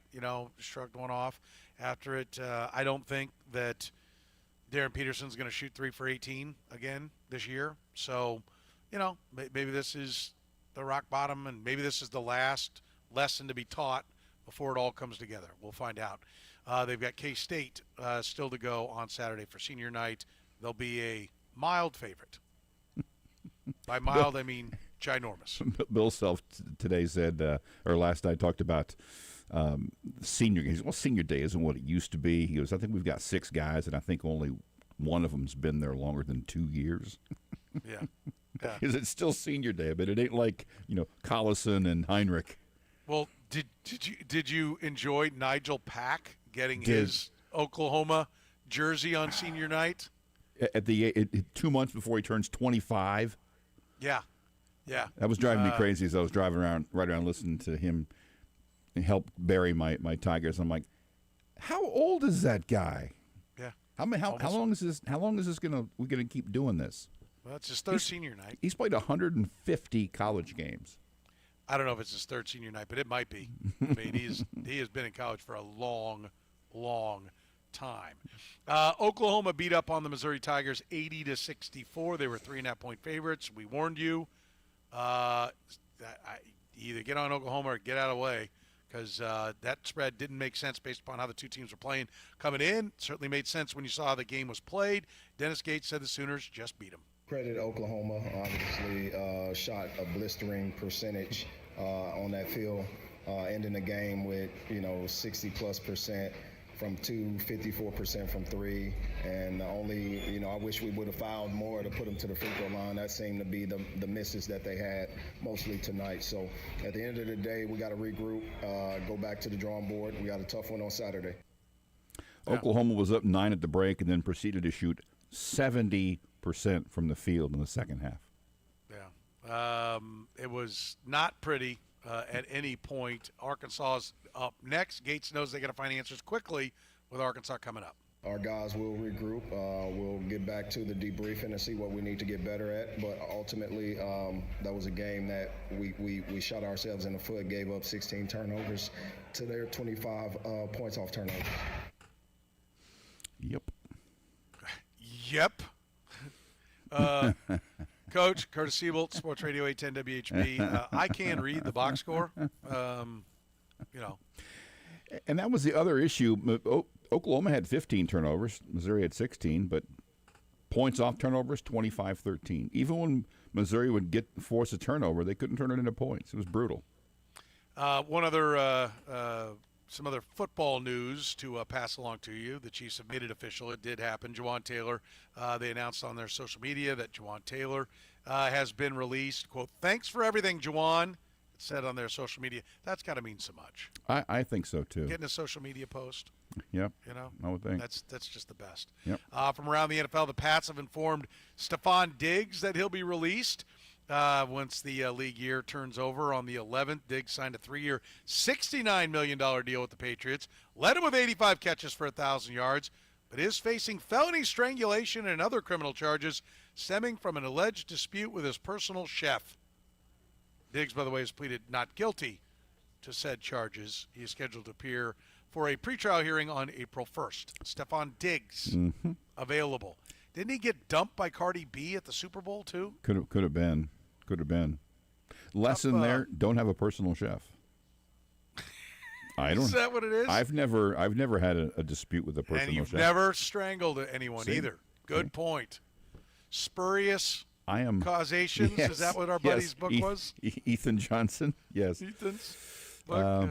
Yeah. I'm my own personal chef. I've had disputes with myself at times, but been over other matters. Do I have another chicken wing? Do I get a second spicy chicken sandwich? Should I get the large pizza? There's not much of an argument on any of those questions, is there? No. Yeah. It's done for show. Okay. Well, at least I thought appreciate about it. Snarf. The Chargers have released Mekhi Becton. Stunning. It saves them almost $10 million. By the way, Mekhi Becton had been a colossal bust for the Jets. Put together like 14 good games for the Eagles, and the Chargers went, yeah, give me some of that. I can't believe it didn't work. They also announced tight end Will Dissly and Savion Washington will be released as well. The Cowboys have gotten under the salary cap by restructuring the contract of Dak Prescott, CeeDee Lamb, and guard Tyler Smith. They were $55 million over the cap before the moves, but now they've cleared $66 million in space, restructuring the contract. Mm-hmm. So Restructuring. it's that time of year. Cap's where not real. You got to get to the cap is real. Oh, that's right. It can be massaged. Yes. It can be put off. But it is real. Thought I'd give you another platform for that. By the way, we didn't even talk about this. I should have made it the kicker after we had on Seth Kaiser. Uh-huh. I mean, not a victory of the war, but perhaps of the battle, where Seth, did you hear the point where he said, well, listen, even I'm coming around to the fact that the cap, yes, you know, he was willing to admit a little bit on the cap. Mm-hmm. I'm claiming victory. I'm claiming victory.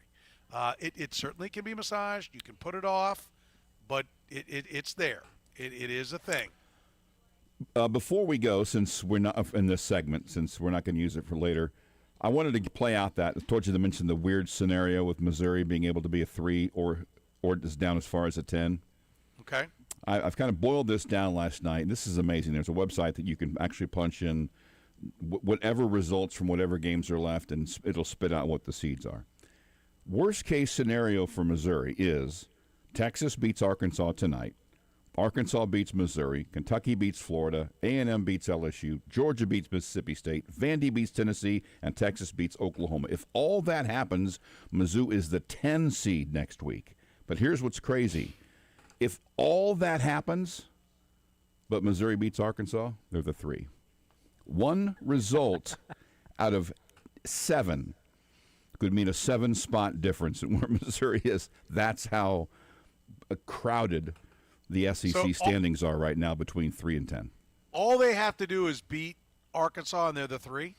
No, other things would have to happen because that's the thing. If all those things happen, but if they don't, you know, it depends on where's Tennessee, where is somebody else if they get up there. But if they get down past some others, then it changes how many teams are in tiebreakers with and what their records are against groups. There's so many teams. I just kind of ran all kinds of scenarios and found out that they could be a 3 and they could be a 10. But if you take that 10 seed format, that 10 seed criteria or setup, and just change Missouri beating Arkansas, they're 3. What? And they play early, so they'll have no idea. They'll walk off the court going, I guess we could be a 10. Oh, I'm going to be a 3. Yeah. Who knows? That's wild. That's wild. The SEC is a trip this year. A couple of college football notes. Dirty Dan Sorensen has a gig. He is now the assistant safety coach at BYU. Former chief safety. Nice. Some people choose to remember Dan Sorensen as the guy that this team played too much and got beat on some big plays.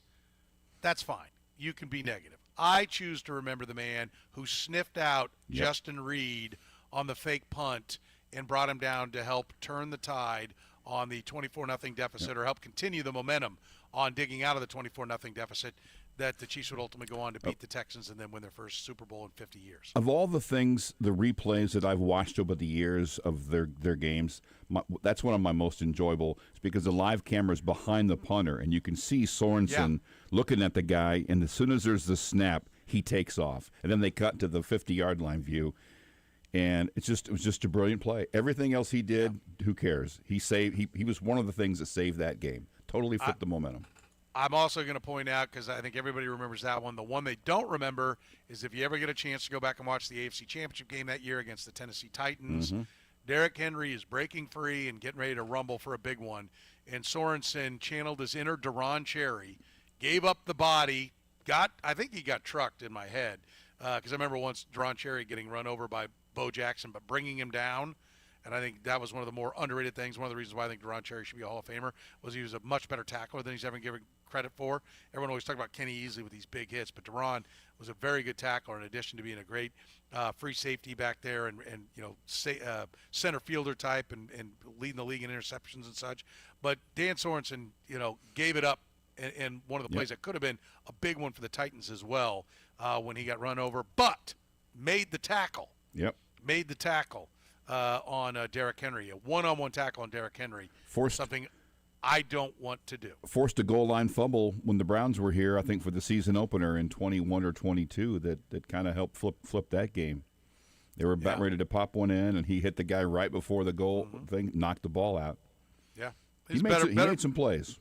Better player than he was given credit for. He was as good a player as he could possibly be. Yes. If he got exposed, it was because they didn't do more on personnel to make it to where he didn't have to do as much. But hell of a career for Sorensen, and now, like I said, assistant safeties coach for BYU, which is important because if the safety coach can't fulfill his duties, the assistant safety coach will be. He becomes the safeties coach. Yes, that's right.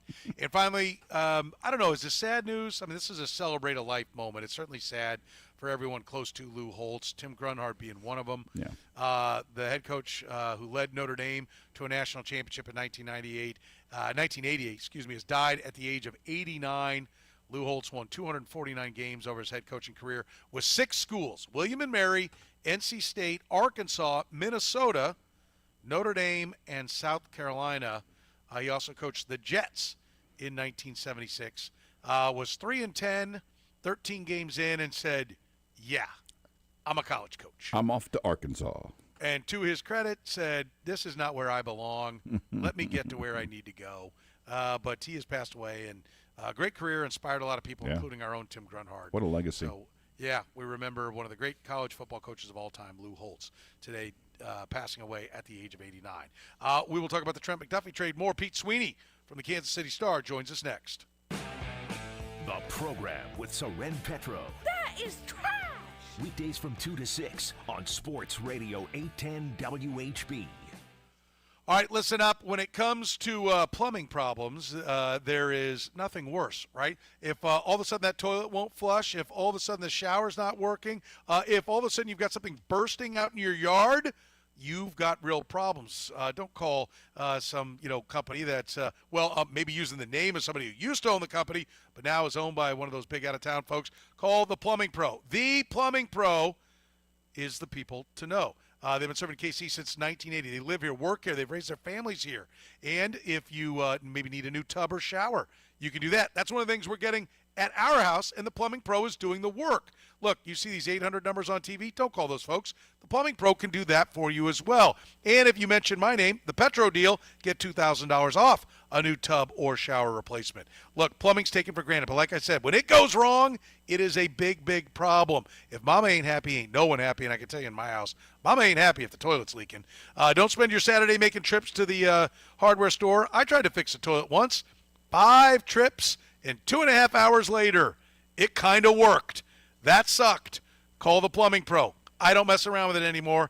I call the Plumbing Pro. I don't jiggle the handle. Everything works. Whether it's sewer, septic, drain installation, repair, you name it. The guys at the Plumbing Pro are experts. And even if you need that underground sewer or water line replaced, they use a system called the low-impact pipe bursting. Basically, they put a new pipe into it. That way they don't have to dig out your whole yard. They don't have to dig up your driveway, saving you thousands of dollars, making it look a lot better, making it a lot more efficient. No matter what the plumbing issue is, the Plumbing Pro works on the biggest jobs in Kansas City, but they'll work on the smallest jobs at your house as well. So don't wait. Go to theplumbingpro.com. That's theplumbingpro.com, or just call 816-763-8200. Steve and his team will be happy to take care of you the way they take care of me and my family. Again, that's 816-763-8200, or find them online at theplumbingpro.com. Remember, the one to know is the Plumbing Pro. Men, we all know how important sex is in a relationship, both for you and your partner. But erectile dysfunction ruins sex, which can often have serious impacts on your relationship as well. This is Jeff for Heartland Men's Health, and if ED is a problem in your life, you understand the impacts it has on you and the one you love. But I'm here to tell you that ED is a treatable condition, and almost without exception, you can have really good sex again. At Heartland Men's Health, we're experts in treating ED. We treated tens of thousands of men with protocols that are effective in well over 90% of cases, which means if you're like most guys, good sex will be the norm. You could even last up to an hour or more and bring a level of intimacy for you and your partner that might just astound you both. It's time to have really good sex again. So call us. Just $99 gets you blood work, a medical consult, and if medically advised, a test dose. And if that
Every press conference, every behind the back pass, he's there. Now, he's here. He's Pete Sweeney of the Kansas City Star on the program.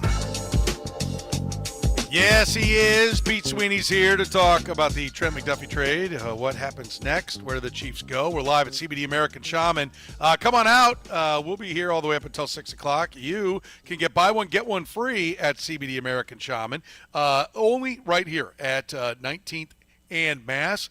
No matter what you're looking for, maybe you just need to kick back and relax. Maybe you want to boost your immune system. How about some better sleep? How about more energy? CBD American Shaman has the highest quality CBD products designed to support your wellness. You'll find the balance you need to enjoy beautiful weather or even a gloomy day like today. Having trouble getting going? Well, CBD American Shaman can help you out. The highest quality CBD products. So right here at CBD American Shaman and everything in the store here at 19th and Mass in Lawrence is buy one, get one free. Plus, we got a huge package we're signing people up to win with all kinds of great products from CBD, like the omega-3s. I got a 30-pack of that, the water-soluble 300-milligram CBD bath bomb, 4-pack of CBD sparkling teas, 250-milligram topical cream CBD. You're going to be getting that if we pull your name. Someone's going to get it here at 6 o'clock. Let's welcome Pete Sweeney to the program. Pete, how are you? I'm doing well. How about you? Pretty good, pretty good. I don't think any of us are shocked that Trent McDuffie was traded. Maybe surprised it came together so quick. I'm surprised at how much they got. Are you? Yeah, I think I'm in agreement with you. I had said this earlier on our Star podcast, and yeah, I'm always willing to admit when I predict something and I'm not been right.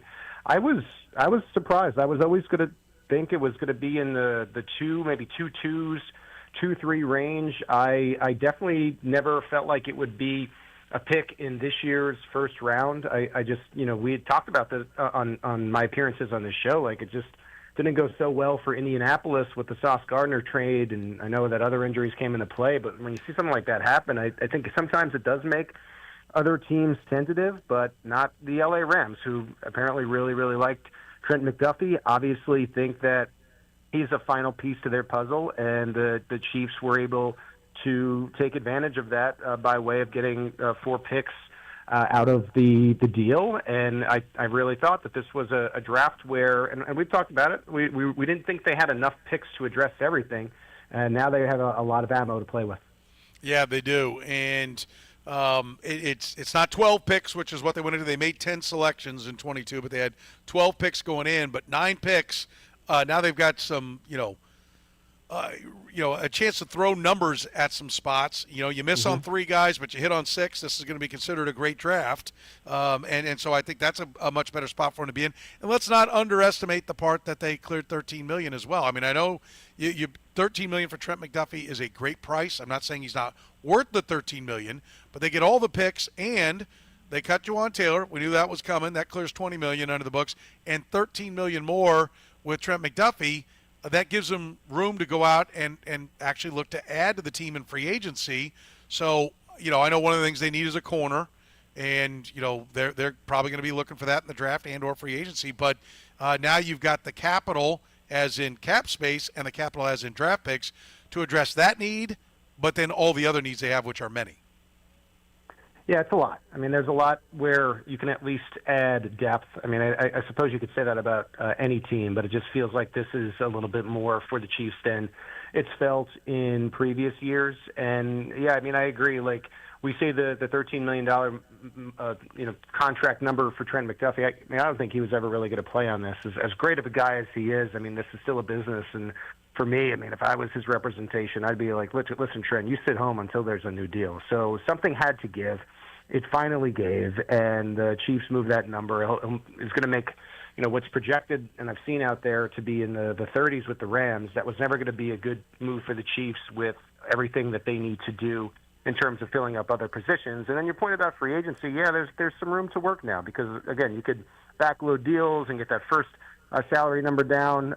This feels like a kick the can down the road type of league where you worry about the cap for next year. So now they can be players in free agency, and we've talked about this as well. Like, the Chiefs always do a good job, even before the draft, of just filling positions with a proper free agent where it's viable. It doesn't have to be a great player, but someone that you could say, okay, we could play with this guy on Sunday.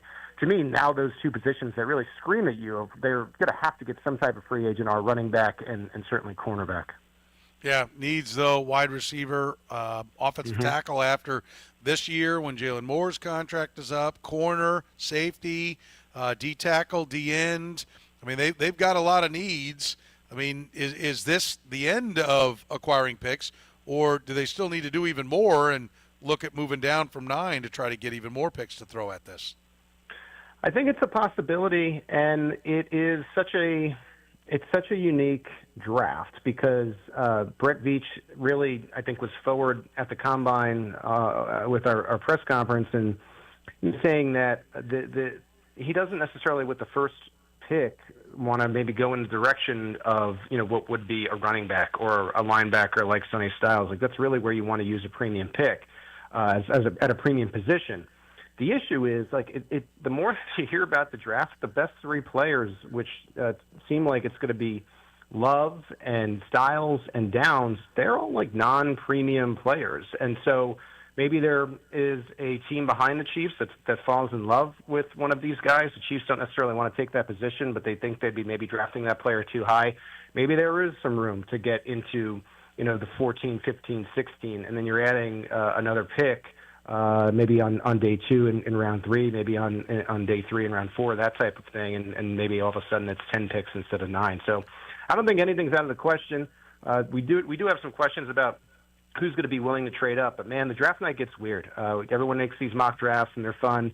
Everybody loves to read them. As soon as there's one trade, I mean, everything can kind of hit the fan. So we'll see on draft night if that opportunity presents itself. The fan. Everyone always crapping on it, huh? The cornerback position, let's zero in on that a little bit. If they lined up and played today, they would start Noel Williams and Christian Fulton, and who would be the nickel? Just to magnify where they are at the cornerback spot right now. It would be Jamari Connor. Probably, yeah. Okay. And then who's your safety? Who are your 2 safeties? Yeah, that's where it gets interesting. Jaden Hicks and maybe bringing back Deion. But I mean, that just speaks to what they need. And a couple months, I guess, might have been a month ago now.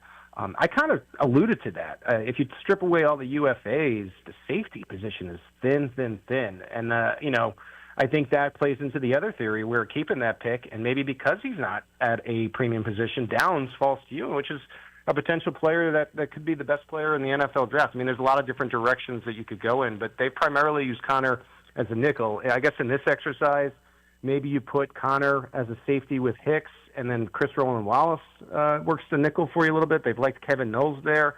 He really made a name for himself in training camp, and that's why he stuck around, and they really like that player. But, yeah, incredibly thin right now as far as defensive backs goes, and especially the position when you think about over the years, Soren, where the Chiefs have gotten perennially injured, and you're on your third or fourth one that's starting at some point in the middle of the year. So it's not just one cornerback, one safety that they need. It seems like it's got to be like a loading up of some sort, combining free agency and maybe the second and third day of the draft.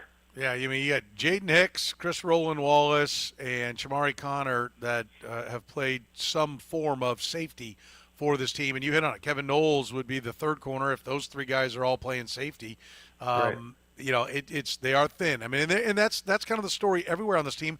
It's why they needed to make the move for the picks. It's why that, yes, you're -1 at the corner and a really good one, but you needed the picks, you needed the cap space because you got a lot of football players you've got to add to this roster. And, I think it's going to be pretty intriguing what they do.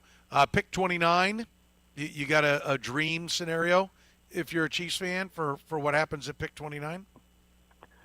I think there'll be some players that you like on the board. I mean, there are very intriguing, I think, wide receivers throughout the first round. I think at some point with these two picks in the first round, you have to choose an edge player.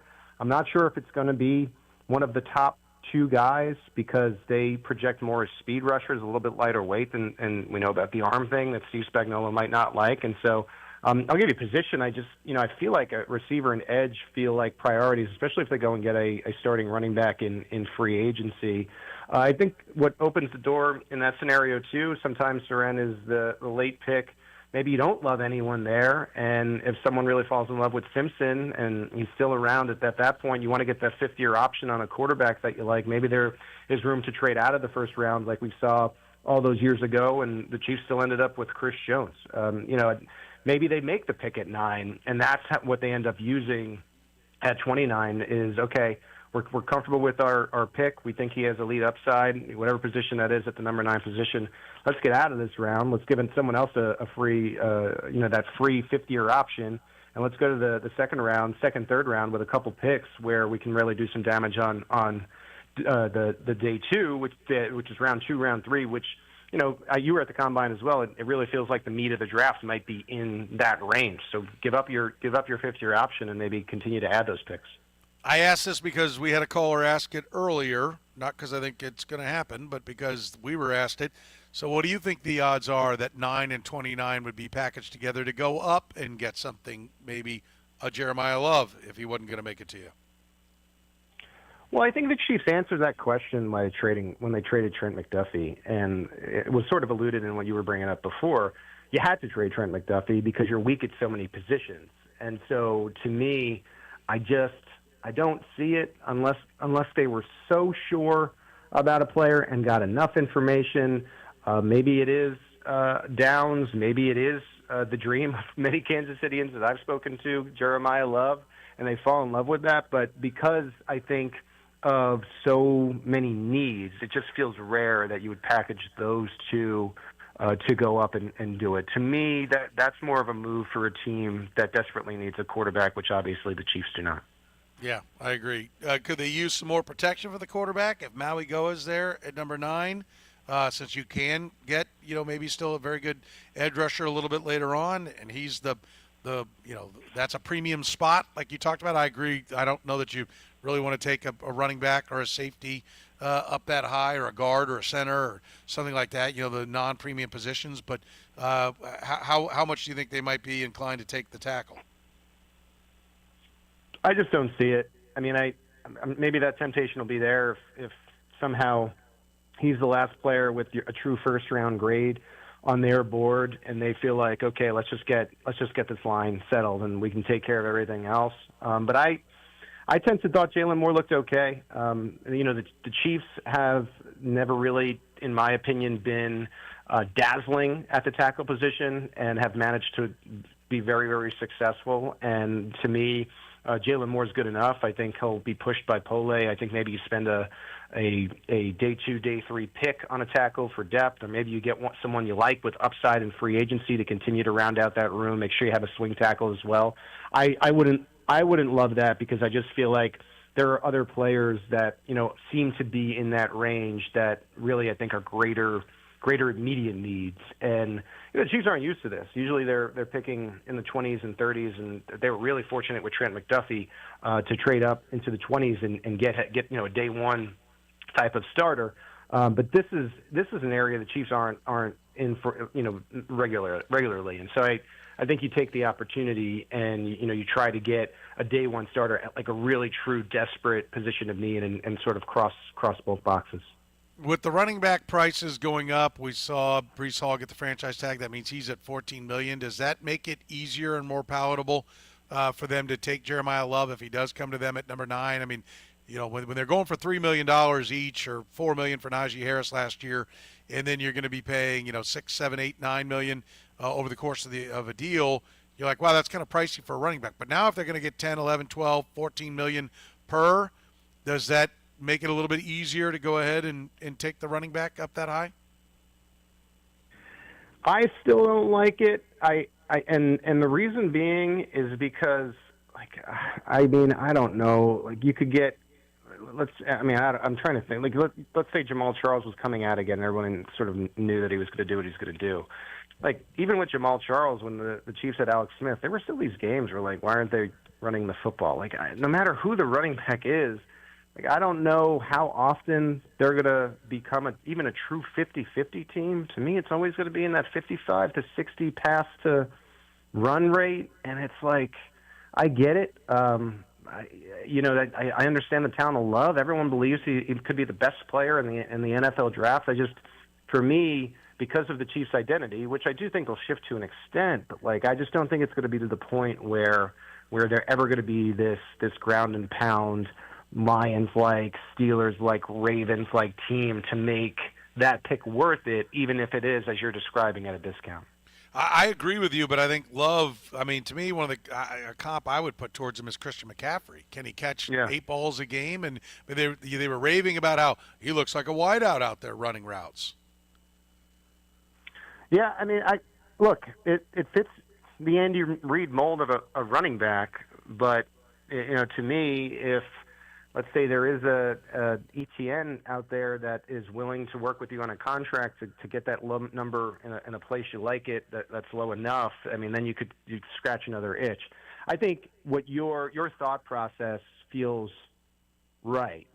There is a world where Andy Reid points to the screen and says, no, that's the guy we're missing. And, then at that point, they'll do everything in their power to go up and get him. But I just don't see that happening with Reid at the helm and just the way that he likes to run the offense.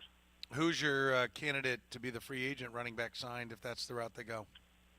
Yeah, to me, it's ETN. I know a lot of people like Ken Walker, who is set to hit the market. I think with the pass blocking, the experience, the fact that he can run between the tackles and catch passes, I like the idea of some of the screen stuff coming back, which I think ETN would thrive at. So I would favor him. I know that he does have interest in Kansas City, and it's just going to be a matter of getting to that tampering Monday and seeing if they can work out a deal.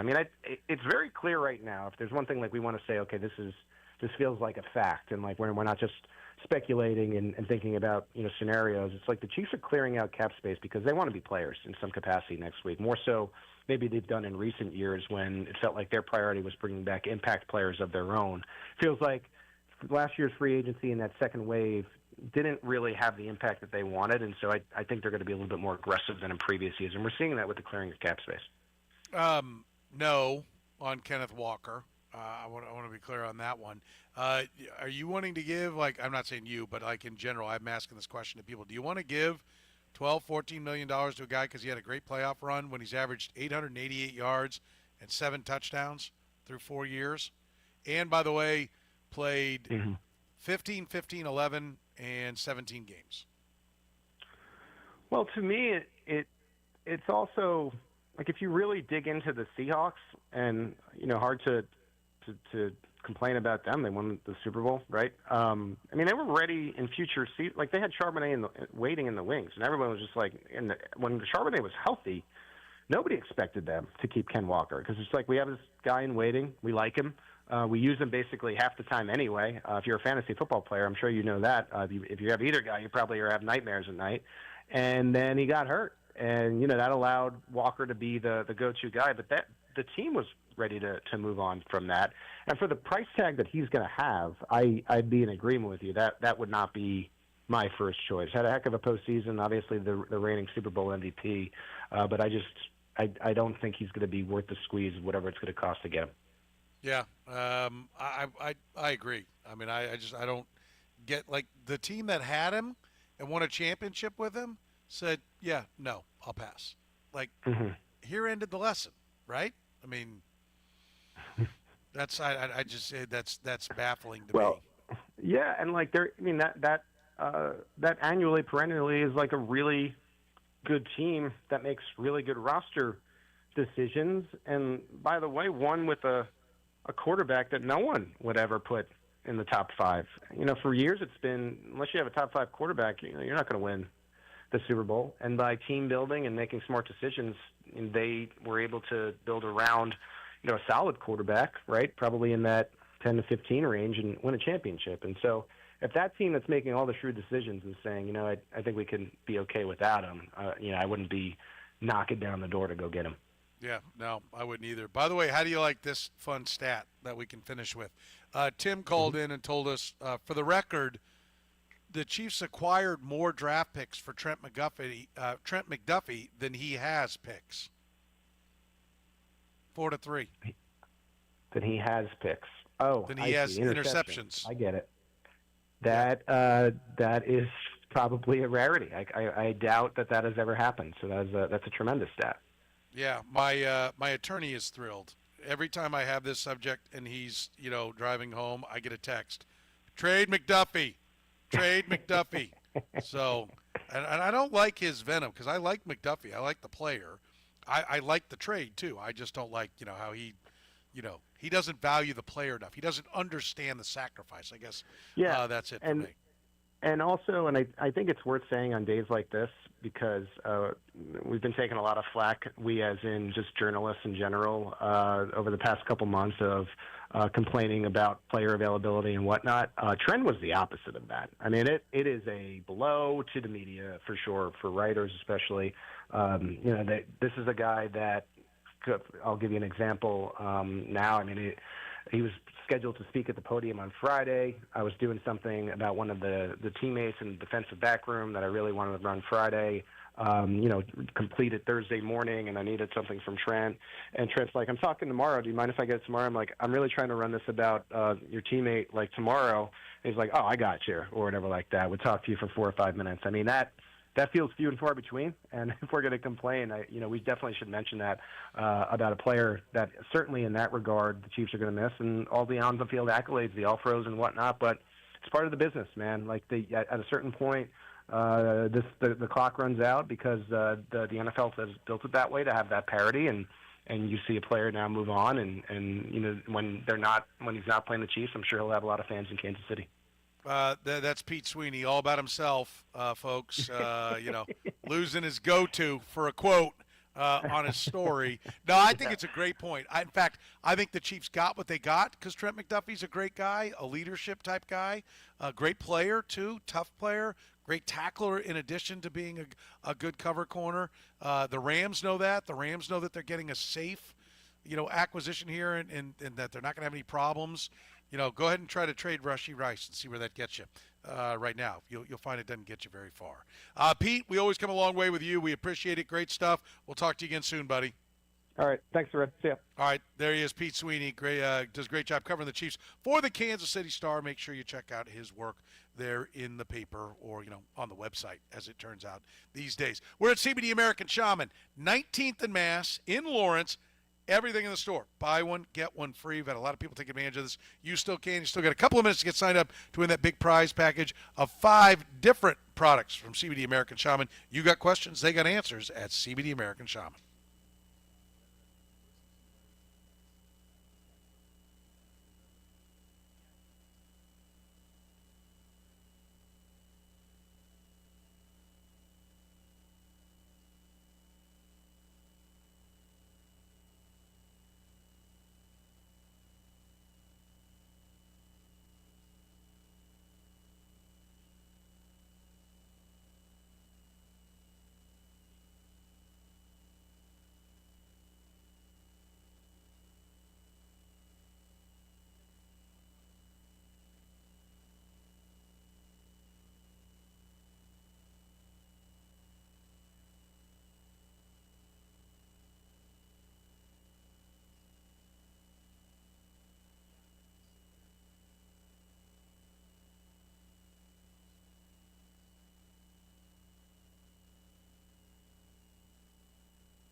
But first, a La Feta delicatessen, end of the hour answer before Oklahoma, who was the last team to shoot 62% from the field and 54% from three in the game against Missouri. Baylor in 2007, 63 and 60% that night. We have to leave you with this. By the way, we're at CBD American Shaman. Great spot if you're looking for more energy, better sleep, boost your immune system. Maybe you just want to kick back and relax. They've got a whole line of products. The highest quality CBD products are right here at CBD American Shaman. We're at 19th and Mass. We really encourage you. The people here are great. They've got all the answers for any questions you might have. Great folks. Come see them at CBD American Shaman. They're open every day. If you didn't make it today, that's okay. Come on by tomorrow. Come on by and check out their great line of products. I want to leave you with this. Bruce Pearl kind of is not getting it here of late, it seems like. Bruce Pearl said, am I rooting for my son to make the tournament? Of course I am. Did I help my son get Auburn the job? Nepotism, ? Of course I did. I would like to point out that Auburn is a state university. Yeah. And there's Alabama law, it's Code of Alabama 41-1-5, that prohibits state officers or employees from hiring, appointing, or promoting immediate family members within the fourth degree of affinity, marriage, or blood. I'll just take out the legalese. This applies to state agencies, boards, and departments ensuring no direct supervision of relatives. Like when you say, of course I did, you're pretty much saying, yes, I violated Alabama Code 41-1-5. But at least he's like winning. Oh, no, he's just doing okay. What's he thinking?